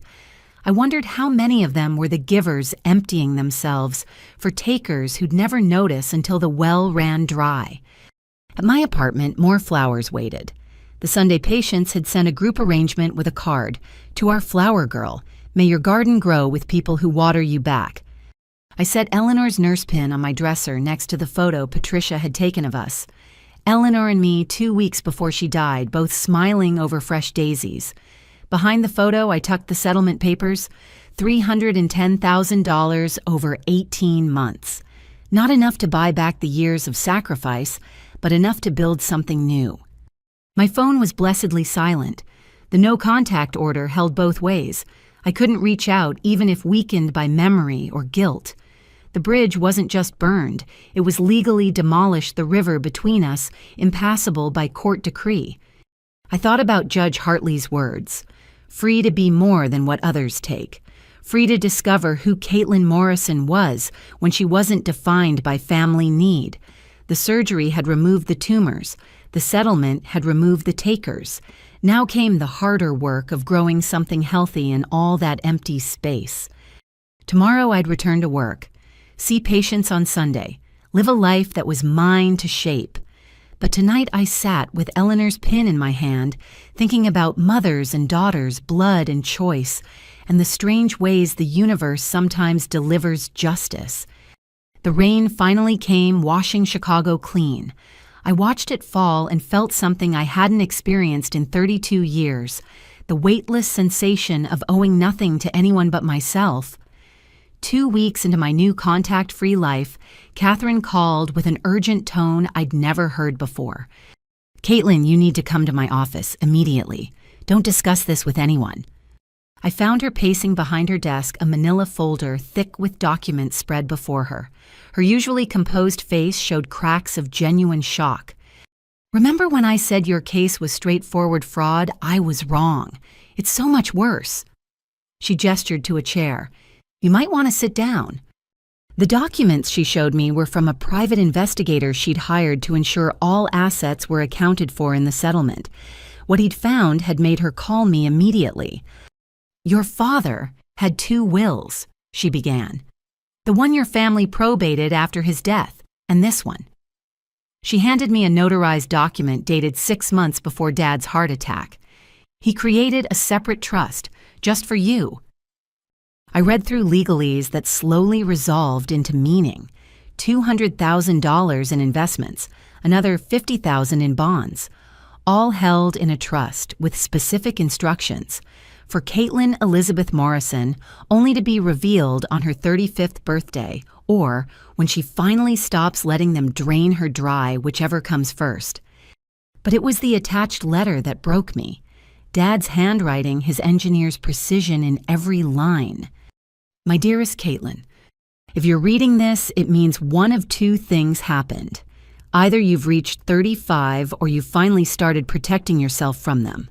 I'm hoping for the latter, though knowing your generous heart, I fear it might be the former. I watch you sacrifice everything for this family, and I am both proud and heartbroken. Proud of the woman you've become. Heartbroken that I raised 2 other children who see your kindness as weakness, who take your generosity as their due. Your mother knows about this trust. I told her when I created it made her promise to give you this letter when the time was right. If you're reading this through other means, then she broke that promise. I wish I could say I'm surprised. Ashley and Tyler got their inheritance early. The cars I bought, the college tuition, the bailouts and loans never repaid. Every time you covered for them, paid for them, saved them, you were giving them their inheritance twice over.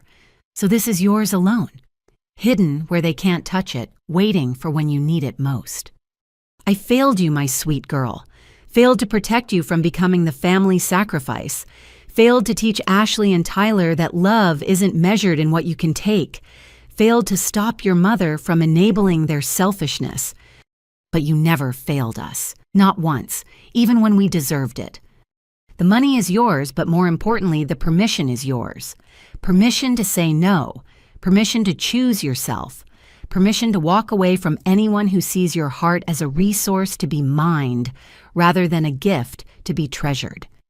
I love you, Caitlin, more than words can say. Be free. Dad. I read it 3 times before the tears made it impossible to continue.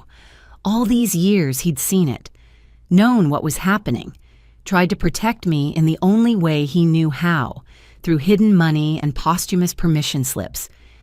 "There's more," Catherine said gently. "The investigator tracked the trust's activity.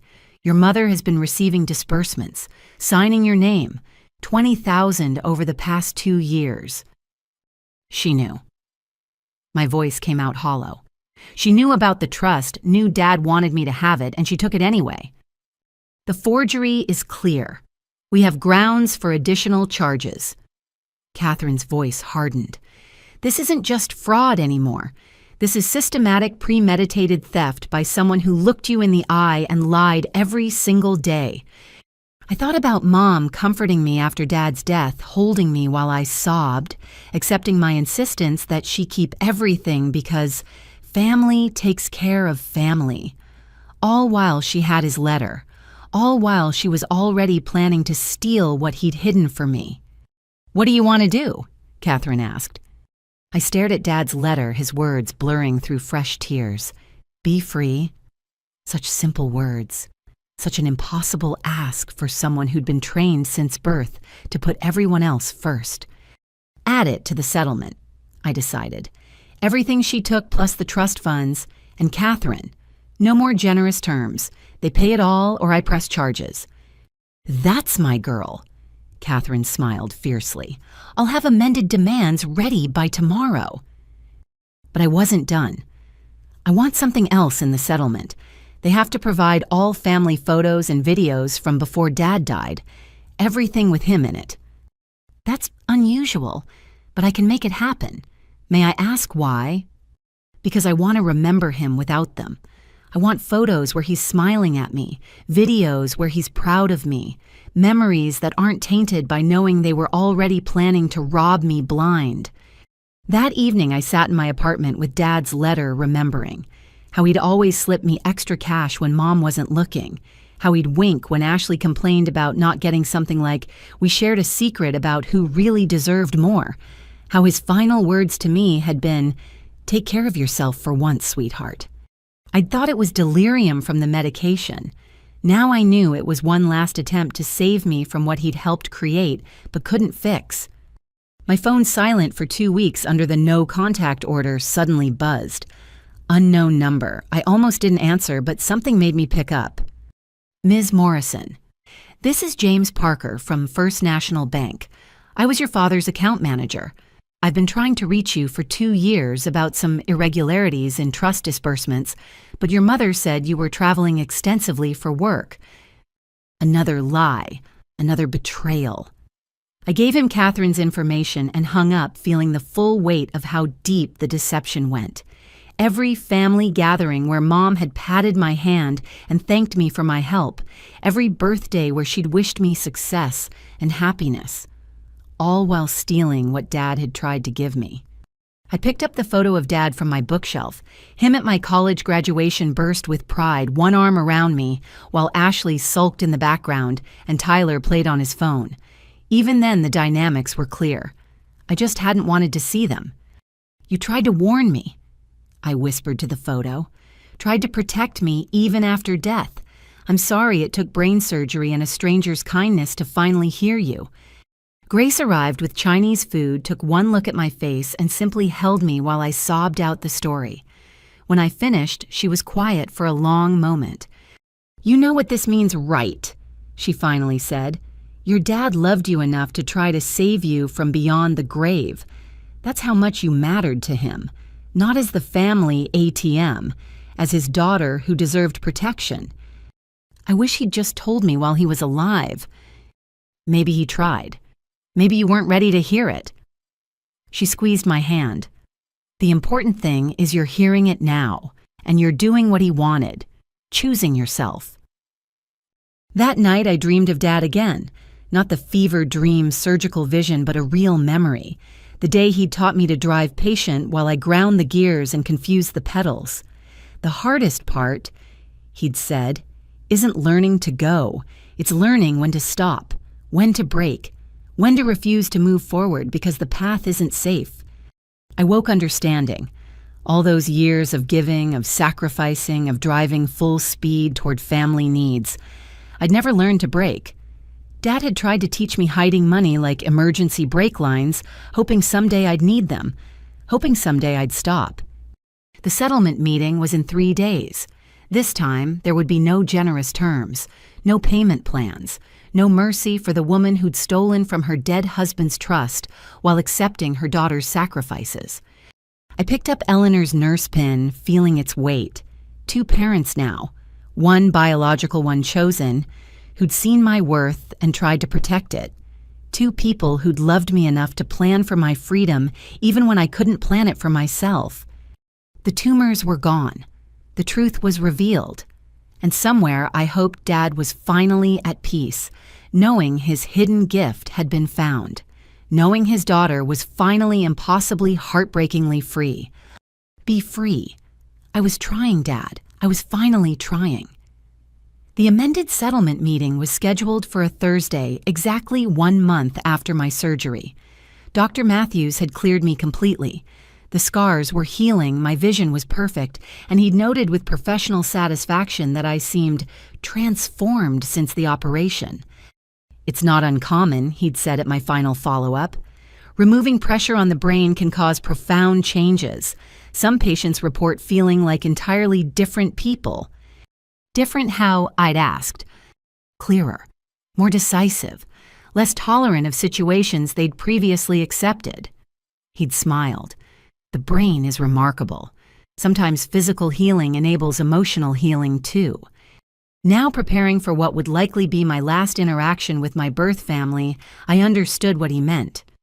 The woman looking back at me in the mirror bore little resemblance to the one who'd texted the family chat about surgery just 5 weeks ago. The surgical scar was hidden beneath carefully styled hair, but the real changes were in my eyes, clear, determined, no longer clouded by the need to please people who'd never be pleased enough. Catherine called with a warning. They've hired a new lawyer, Benjamin Cross. He's aggressive, specializes in contesting wills and family disputes. This won't be as straightforward as last time. Let them fight, I said, surprising myself with my calm. They're fighting over money they stole. Money Dad hid specifically because he knew they would steal it. I'm done making this easy for them. The courthouse felt different this time. I walked in alone. I'd asked Grace to stay at work, needing to face this final confrontation on my own terms. The conference room was packed my family, their new lawyer, Catherine, a court reporter, and Judge Patricia Chen, again presiding. Benjamin Cross looked like what he was, a shark in a $3,000 suit. He started immediately. Your Honor, we contest these amended demands. The alleged trust documents could be forgeries. My clients have no knowledge of any secondary will. Catherine responded by producing the originals, complete with notarization bank records and Dad's fingerprints. Interesting that they have no knowledge considering Mrs. Morrison has been accessing the trust for 2 years. Those transactions were authorized by Cross began. By forgery, Catherine interrupted. She displayed the signature comparisons. Mrs. Morrison signed her daughter's name, badly. The forensic analyst's report is quite clear. Mom's face crumbled. Ashley gripped her hand. Tyler stared at me with something like betrayal, as if I were the one who'd committed crimes. But the real shock came when Catherine produced the bank manager's affidavit. Mr. Parker attempted to contact Ms. Morrison about suspicious activity. Mrs. Morrison told him her daughter was traveling for work and authorized all transactions. She provided a phone number that traces to a burner phone purchased by Tyler Morrison. The room erupted. Cross objected. Mom sobbed. Ashley accused us of fabrication. Through it all, I sat silent, watching the family I'd sacrificed everything for reveal their true selves. Judge Chen called for order. Mr. Cross, do your clients deny accessing trust funds designated for Caitlin Morrison? A whispered conference. Cross's expression darkened as he realized what his clients had withheld from him. Finally, my clients assert they believe the funds were family assets. Despite the trust document specifically naming Caitlin Morrison as sole beneficiary, Judge Chen's tone could have frozen water. Despite forging her signature to access them, Your Honor, Ashley burst out. She never helped with Dad's care. We were the ones who... Stop. I spoke for the first time and everyone turned. Just stop. I have receipts for every medical bill I paid, records of every appointment I drove him to. The nursing home confirmed I was his only regular visitor the last 6 months. You showed up twice, Ashley. Both times to ask him for money. I'm not finished. I stood Dad's letter in my hand. Dad saw who you really were. All of you. That's why he hid this money. That's why he wrote this letter. Should I read it aloud? Should I let everyone hear what he really thought about his family? Mom's sob was answer enough. I sat back down but kept the letter visible, a threat and a shield combined. Catherine resumed with clinical efficiency. The trust funds totaled $250,000. The stolen disbursements were $20,000. Additional damages for fraud brought the total to $300,000 beyond the original settlement. $600,000, Tyler exploded. That's insane. We don't have that kind of money. Perhaps you should have considered that before stealing it, Judge Chen observed. Cross tried more legal maneuvering, but the evidence was overwhelming.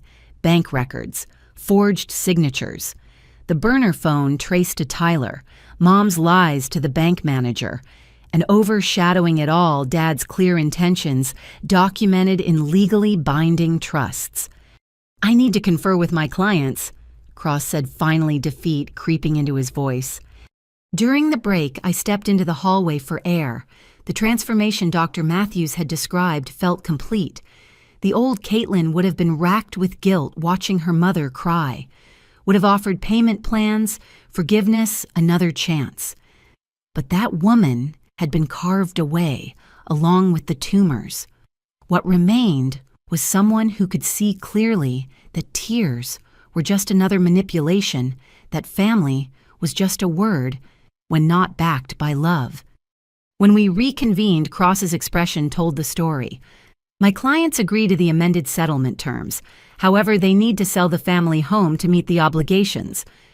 The family home, where I'd grown up, where Dad had taught me to cook in the outdated kitchen, where I'd nursed Mom through cancer in the guest room, where Ashley had planned her 3 weddings and Tyler had hidden from his creditors. "That's acceptable," I said before Catherine could respond. "But I want the photos and videos first, everything with Dad, before they pack a single box." "You're making us homeless," Mom wailed. "No," I said calmly. "Your theft made you homeless, your greed, your lies. I'm just collecting what was always mine." The papers were signed with shaking hands. The no-contact order remained in place, permanent, unbreakable, illegal wall between us. As they prepared to leave, Ashley turned at the door. "I hope you're happy," she spat. "I hope the money keeps you warm at night." "It won't," I admitted, "but it'll pay for the therapy to deal with 32 years of manipulation. It'll fund the life Dad wanted me to have. And unlike your love, it's actually real." They left then, my family reduced to strangers with shared DNA and nothing else. Judge Chen dismissed us with a warning about the criminal charges that still hung over their heads, dependent on my cooperation with prosecutors. Outside Chicago had shifted from spring to early summer while I'd been recovering. The air smelled of growing things, of possibility of life beyond the courthouse steps. Catherine walked me to my car, her satisfaction evident. "You did well in there. No guilt, no backing down. I'm proud of you." "I feel empty," I admitted. "Not sad, not happy, just empty." "That's normal. You've excised a 32-year tumor. The space it left needs time to fill with something healthier." She paused. "What will you do now?" I thought about it.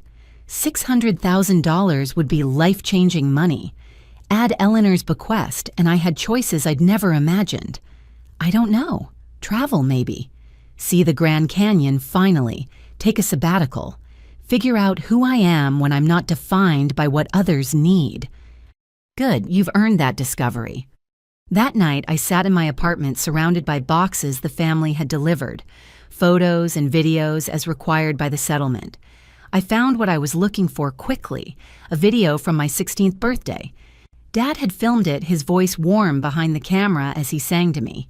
In the background, Ashley complained about the cake flavor and Tyler played video games, but Dad kept the focus on me. "Make a wish, sweetheart," he'd said. "Wish for whatever you want most." I'd wished for my family to be happy. 16 years old and already wishing for others instead of myself. But Dad had seen, it must have known even then, what I was becoming. The family sacrifice. The one who gave until empty. I wish for freedom. I whispered to the screen, to Dad's memory, to the girl I'd been. I wished to be more than what others take from me. The settlement money would come in stages as they sold assets. The house would go first, Mom already packing for a small apartment in a cheaper suburb. Ashley and Tyler would have to figure out their own finances without the Bank of Caitlin to cover shortfalls. My phone, quiet for weeks, suddenly lit with notifications. The Sunday patients had seen news of the settlement were celebrating my victory. Patricia texted that the entire surgical ward was proud. Carl, the driver, left a voicemail saying his daughter wanted to meet me to thank me for showing her that kindness and strength could coexist. These people, my chosen family, my real support system, filled the empty spaces with warmth. Where my birth family had left wounds, strangers become friends, offered healing. Where DNA had failed, human connection succeeded. Dr. Matthews had been right. The surgery had transformed me, but not in the way he'd meant. It hadn't just removed tumors or restored vision. It had given me the clarity to see that love shouldn't hurt, that family shouldn't drain that sacrifice without reciprocation wasn't noble, but toxic. I pulled out Eleanor's nurse pin, holding it up to catch the light. 2 women, Eleanor and me, who'd learned too late what family really meant. But late was better than never. At 32, I was finally free to become who Dad had glimpsed, who Eleanor had recognized, who I'd always been beneath the layers of obligation and guilt. The transformation was complete. The old Caitlin, eternally giving, forever sacrificing, was gone. In her place stood someone new, someone who could say no, someone who could choose herself, someone who understood that the greatest gift she could give was valuing her own worth. Tomorrow I'd start planning that Grand Canyon trip, but tonight I sat with Dad's videos, his laughter filling my empty apartment, his love the only inheritance that truly mattered. Be free, he'd written. Finally, impossibly miraculously, I was. 3 months had passed since the settlement. 3 months of blessed silence, of healing, of discovering who Caitlin Morrison was when not defined by family crisis. I'd taken that Grand Canyon trip standing at the south rim as sunrise painted the canyon in shades of gold and pink, finally understanding what I'd missed while organizing everyone else's life. I'd returned to work with new boundaries, taken up pottery classes, deepened friendships with people who gave as much as they received. The first settlement payment had come through, proceeds from the house sale. I'd driven past the old neighborhood once, seeing the sold sign in the yard where I'd learned to ride a bike. No nostalgia, came only relief. That chapter was closed. Then, on a mundane Tuesday afternoon, everything exploded. I was reviewing quarterly reports when Grace burst into my office, face flushed with urgency. Building security just called. Your family's in the lobby, all of them. They're making a scene. That's impossible. The no-contact order. They say it's an emergency, life or death. Security's holding them, but I felt the familiar pull the old conditioning trying to activate. Emergency, life or death. The words designed to bypass logic and trigger my caretaking instincts. But the woman who'd stood at the Grand Canyon sunrise was not the woman who'd rushed to every manufactured crisis. Call Catherine, I said calmly. And the police, the order is clear. Caitlin, Grace hesitated. Your mom collapsed. The security footage shows her fainting. It looks real. Of course it did. Mom had always been theatrical, but fainting on command might be beyond even her. Still, I remained seated, fingers steady on my keyboard. Then they should call 911. I'm not a doctor. They're saying she's been sick, that they need to tell you something important before... Grace stopped herself. Sorry, I know you're right. I'll call Catherine. While she made the calls, I pulled up the security feed on my computer. There they were in the lobby. Mom sitting on a bench, pale and shaking. Ashley crouched beside her, mascara running. Tyler pacing like a caged animal. They looked terrible. Thin, desperate nothing like the tanned vacationers who'd laughed at my surgery needs. My desk phone rang. Building security. Ms. Morrison, your mother is asking for water. Should we... Give her water. Call paramedics if needed. But they cannot come up. The legal order stands. I ended the call and tried to refocus on work, but the numbers swam. 3 months of peace, and they'd found a way to shatter it. Emergency. Life or death. The words echoed, trying to resurrect the old Caitlin who'd have been in the elevator already. Catherine arrived within 20 minutes, looking grimly satisfied. I've already contacted the prosecutor. They're in clear violation. This could mean jail time. They said it's life or death. They've said that before, haven't they? When Tyler needed bail, when Ashley needed fertility treatments, when your mother needed... This feels different. I hated admitting it, but something in their desperation seemed genuine. They look guilty, caught facing consequences. Catherine's voice softened slightly. Caitlin, manipulation doesn't stop just because the manipulators are suffering. Sometimes it intensifies. The police arrived ready to arrest them for violation of the order. I watched on the security monitor as officers approached. Mom stood shakily, Ashley supporting her. Tyler stepped forward and I could read his lips. Please, just 5 minutes. She's dying. Dying. The word hit like a physical blow. I found myself standing, moving toward the door before Catherine caught my arm. Don't. Whatever they need to say, they can say through lawyers. What if she really is? Then they should have thought of that before stealing from you, before mocking your brain surgery, before choosing Cabo. Catherine's grip was firm. This is what they do, Caitlin. They create emergencies to break down your boundaries. But I was already reaching for my phone, calling building security. Don't arrest them yet. Bring them to conference room C. I'll meet them there with my attorney. Catherine sighed but didn't argue further. 5 minutes, that's all, and I'm staying. The conference room felt arctic when we entered. I chose a seat at the far end of the table, Catherine beside me like a legal guardian angel. When my family was escorted in, I barely recognized them. Mom had lost at least 20 pounds, her skin gray beneath badly applied makeup. Ashley's designer clothes hung loose, her usually perfect hair, limp and neglected. Tyler looked worst of all, gaunt, hollow-eyed, his hands shaking slightly. 5 minutes, I said before anyone could speak. Starting now. Mom tried to stand but swayed Ashley, catching her. When she spoke, her voice was barely a whisper. I have cancer, stage 4 pancreatic. The doctors say 3 months, maybe 6 with treatment. The words hung in the air like poison gas. I waited for the punchline, the manipulation, the ask for money. But Mom just sat there, tears sliding down her sunken cheeks. The settlement money, Tyler said quickly. We used it all for her treatment, the house sale, everything. But insurance won't cover the experimental therapy. We need... Stop. I held up a hand. You're here to ask for money. To ask for forgiveness. Ashley interrupted, shooting Tyler a glare. Mom wants... She needs... I need to make things right, Mom finished. Before it's too late. I studied her, this woman who'd raised me and betrayed me in equal measure. She did look sick, desperately sick. But then she'd looked devastated in court too, right before signing documents that revealed years of theft. You have 3 minutes left, I said.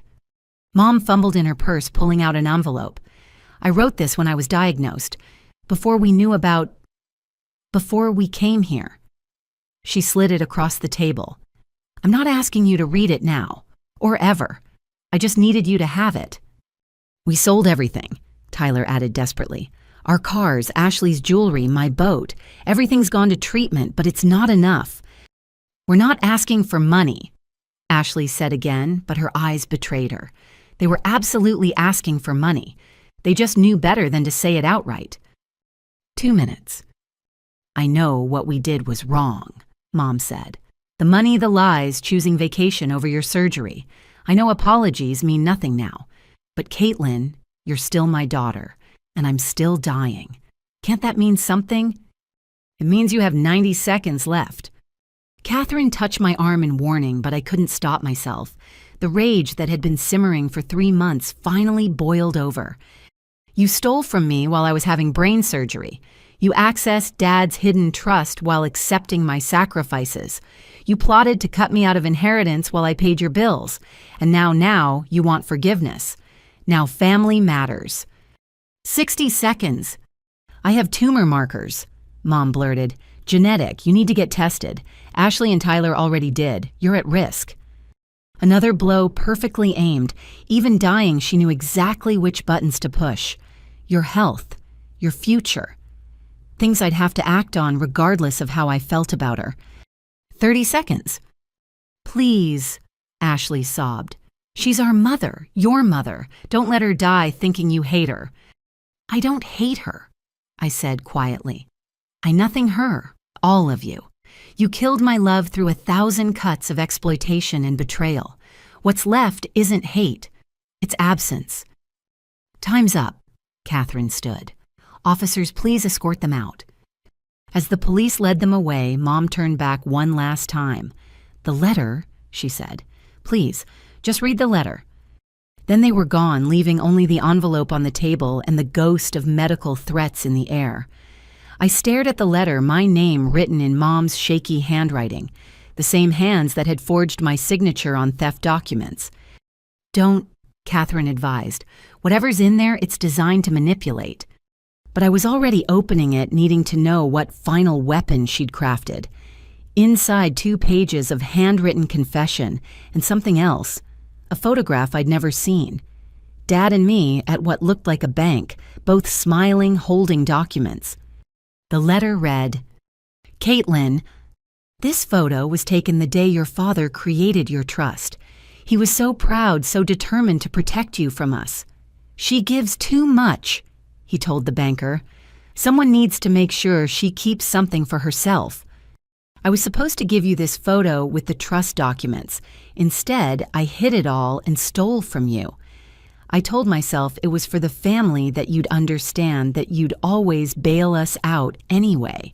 I turned your generosity into an expectation and your love into an obligation. I'm dying now, and all that money bought me nothing. The treatments don't work. The house is gone. Your siblings look at me with the same disappointment I used to see in your father's eyes. I raised them to be takers, and now there's nothing left to take. You asked what kind of mother laughs at her daughter's brain surgery to go to Cabo, the kind who was jealous that even strangers could see your worth when your own family couldn't. Jealous that you had the strength to be kind when I only knew how to be selfish. Jealous that your father loved you best because you deserved it. I don't ask for forgiveness. I ask only that you get tested for the genetic markers, that you continue being the woman we didn't deserve, that you remember your father's love was real, even if mine was conditional. Your mother in biology, only Linda Morrison." I set the letter down with steady hands. Around me, the conference room felt too small, too bright, too full of ghosts. Catherine waited quietly, letting me process. "Well," I said finally, "she's dying." "Yes." "She wants forgiveness." "Yes." "She's not going to get it." Catherine's smile was small but approving. "Good. What about the genetic testing?" "I'll do it. Through my own doctors. No contact needed." I stood, leaving the letter on the table. "Can you have someone burn this? No, wait. Keep it for the files. Evidence of continued manipulation." She admitted to the theft. This letter could help with prosecution. "She's dying, Catherine. Prison seems redundant." I gathered my things, suddenly exhausted. Make sure the no-contact order is reinforced. If they violate it again, arrest them. Mother or not, cancer or not. I'm done. We left the conference room together, passing through security where officers were finishing paperwork. I didn't look toward the exit where my family had been escorted out. Didn't wonder if they were still in the parking lot hoping for another chance. Didn't care. That night, I called Dr. Matthews about genetic testing, made an appointment with an oncologist, took care of my health without needing my mother's death to motivate me. The old Caitlin would have been at the hospital already holding Mom's hand, paying for treatments, sacrificing herself on the altar of biological duty. But the old Caitlin had been removed along with the tumors. What remained was someone who could feel sadness without obligation, who could acknowledge shared DNA without accepting shared dysfunction. Mom would die with or without my forgiveness. The only difference was that I wouldn't die alongside her, pouring myself out for someone who'd only ever known how to take. I picked up the photo from the letter. Dad and me at the bank creating protection I wouldn't need for 15 more years. His smile was proud but sad, like he could see the future battles I'd have to fight. But he'd given me armor, even if it had taken brain surgery and a stranger's kindness to finally put it on. "I kept something for myself, Dad," I whispered to the photo. "I kept me." Outside my apartment, Chicago lived its evening life. People heading home to families that might love or hurt them, might support or drain them. But I was here alone but not lonely, abandoned but not empty. The space my family had occupied was filling with chosen connections, real love, actual support. Mom had 3 months, maybe 6. I had a lifetime freed from the genetic obligation to pour myself into people who'd proven themselves bottomless. She'd die wondering if I'd read her letter if her confession had earned absolution. Let her wonder. Some prices were too high to pay even for dying mothers who'd helped kill their daughters slowly for 32 years. The confrontation was final. The door was closed. And tomorrow I'd wake up still free, still choosing myself, still becoming the woman my father had glimpsed and protected and loved enough to save. 1 year later, I stood on my new apartment's balcony in Seattle, watching the sun paint Mount Rainier in shades of rose and gold. The Pacific Northwest morning was crisp coffee steam curling up from my mug as I breathed in air that tasted of possibilities and rain. The genetic tests had come back clear. No tumor markers, no pancreatic cancer indicators, just a clean bill of health and a future stretched out before me unmarked by my mother's medical legacy. Dr. Matthews had been thrilled at my 1-year follow-up showing me scans that revealed perfect healing, no trace of the tumors that had once clouded my vision.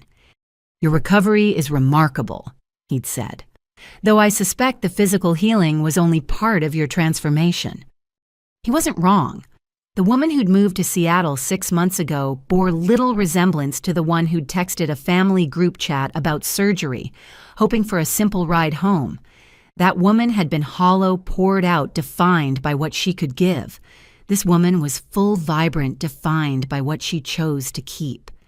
The VP position at the tech startup had come through an old college connection who'd seen news of my legal battle.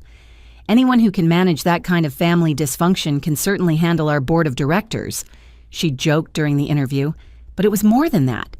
My reputation for turning around failing projects built during years of fixing family crises translated perfectly to the fast-paced startup world. I fixed problems now because I was skilled, not because I was obligated. My phone buzzed with a text from Grace. "Coffee before your flight, I have news. We met at our usual spot, a little cafe near Pike Place Market that had become my Seattle sanctuary. Grace had been visiting monthly, our friendship deepening beyond its office origins. Today she was practically glowing. "I got the promotion," she announced before I even sat down. "Senior director, and it's partially thanks to you." Me. Watching you stand up to your family, set boundaries, choose yourself. It inspired me. I finally stopped accepting lateral moves and demanded what I deserved. Turns out, they deserved it too. We toasted with overpriced lattes, and I felt the now familiar warmth of chosen family celebrating each other's victories. No jealousy, no scorekeeping, no hidden resentment, just joy, shared and multiplied. "So still planning the big return?" Grace asked.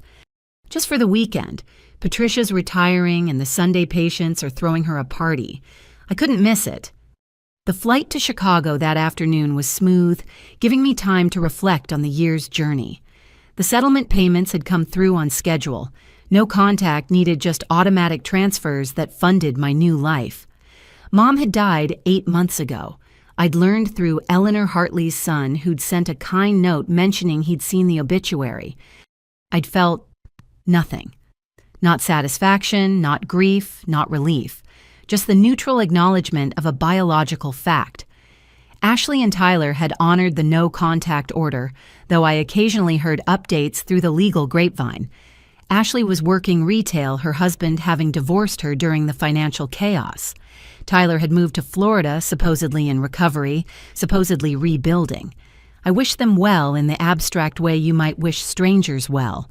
No more, no less. Chicago welcomed me with familiar skyline and unfamiliar peace. My hotel was downtown close to Northwestern Memorial, where this journey had begun.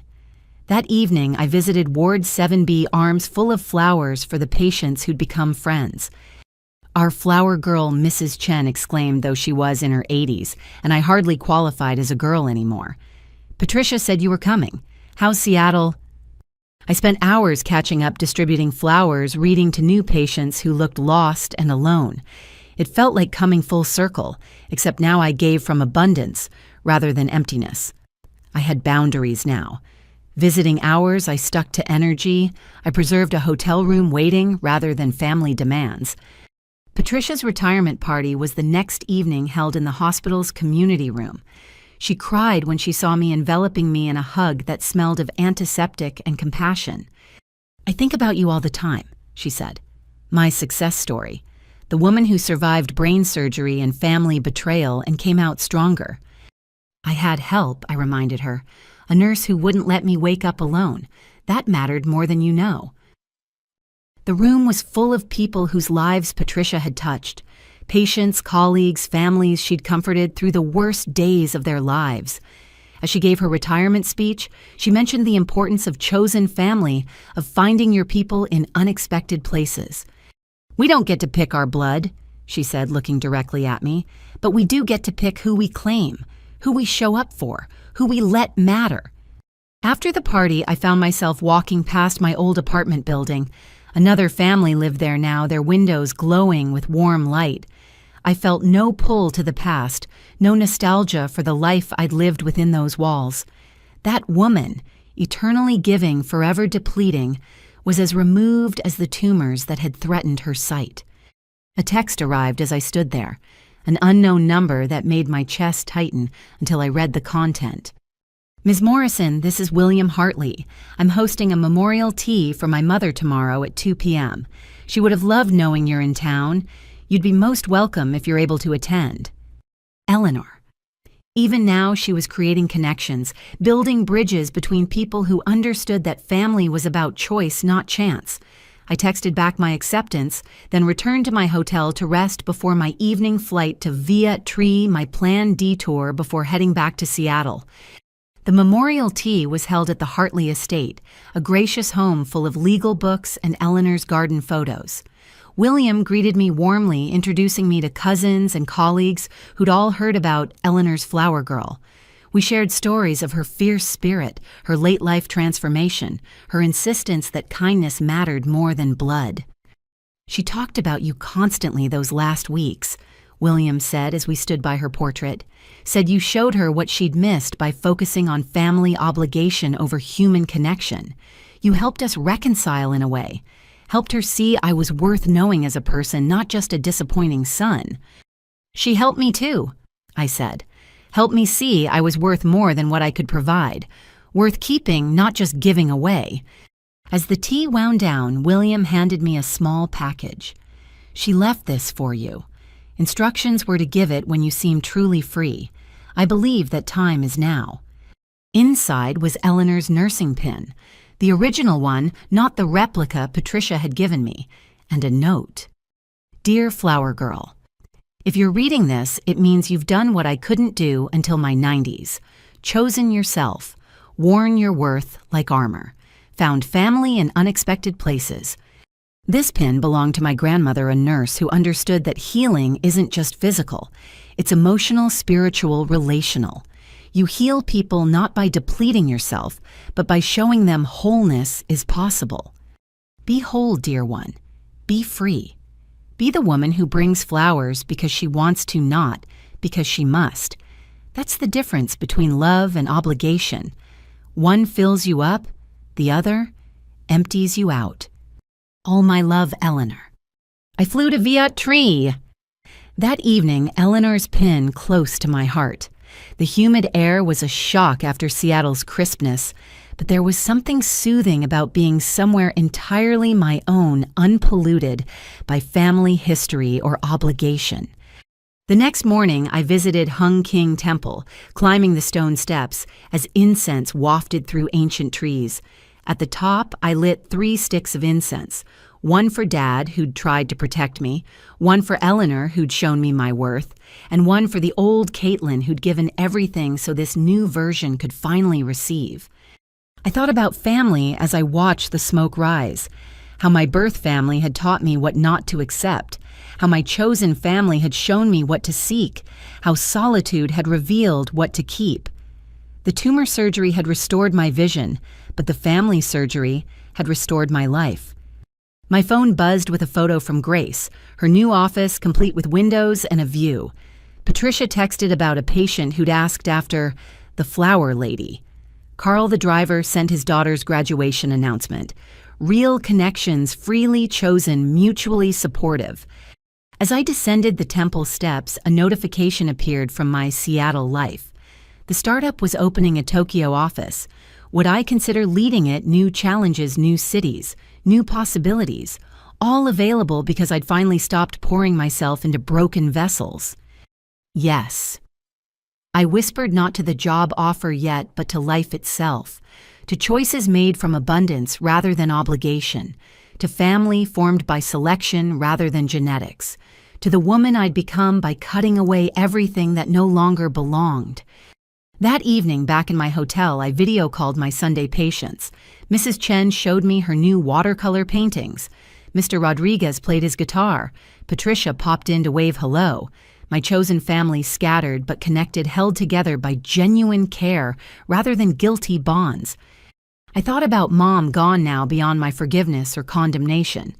About Ashley and Tyler building new lives without the bank of Caitlin to cushion their falls. I wished them well, these strangers who shared my DNA. Wished them the growth that comes from consequences, the strength that comes from struggle, the clarity that comes from cutting away what poisons you. But I didn't miss them, didn't mourn the family we'd never been. That grief had been processed and released, scattered like incense smoke into the sky. What remained was gratitude for the lessons they'd taught through their failures, for the strength I'd found in their absence, for the family I'd discovered by losing the one I'd been born to. Tomorrow I'd fly back to Seattle, consider the Tokyo offer, send flowers to Patricia, visit new patients on Sunday, live a life bounded by choice rather than compulsion, filled with people who matched my giving, rich with connections that nourished rather than drained. The tumors were gone, all of them. The physical ones Dr. Matthews had removed, the emotional ones I'd excised through legal documents and no contact orders. What remained was clear vision, clean boundaries, chosen family.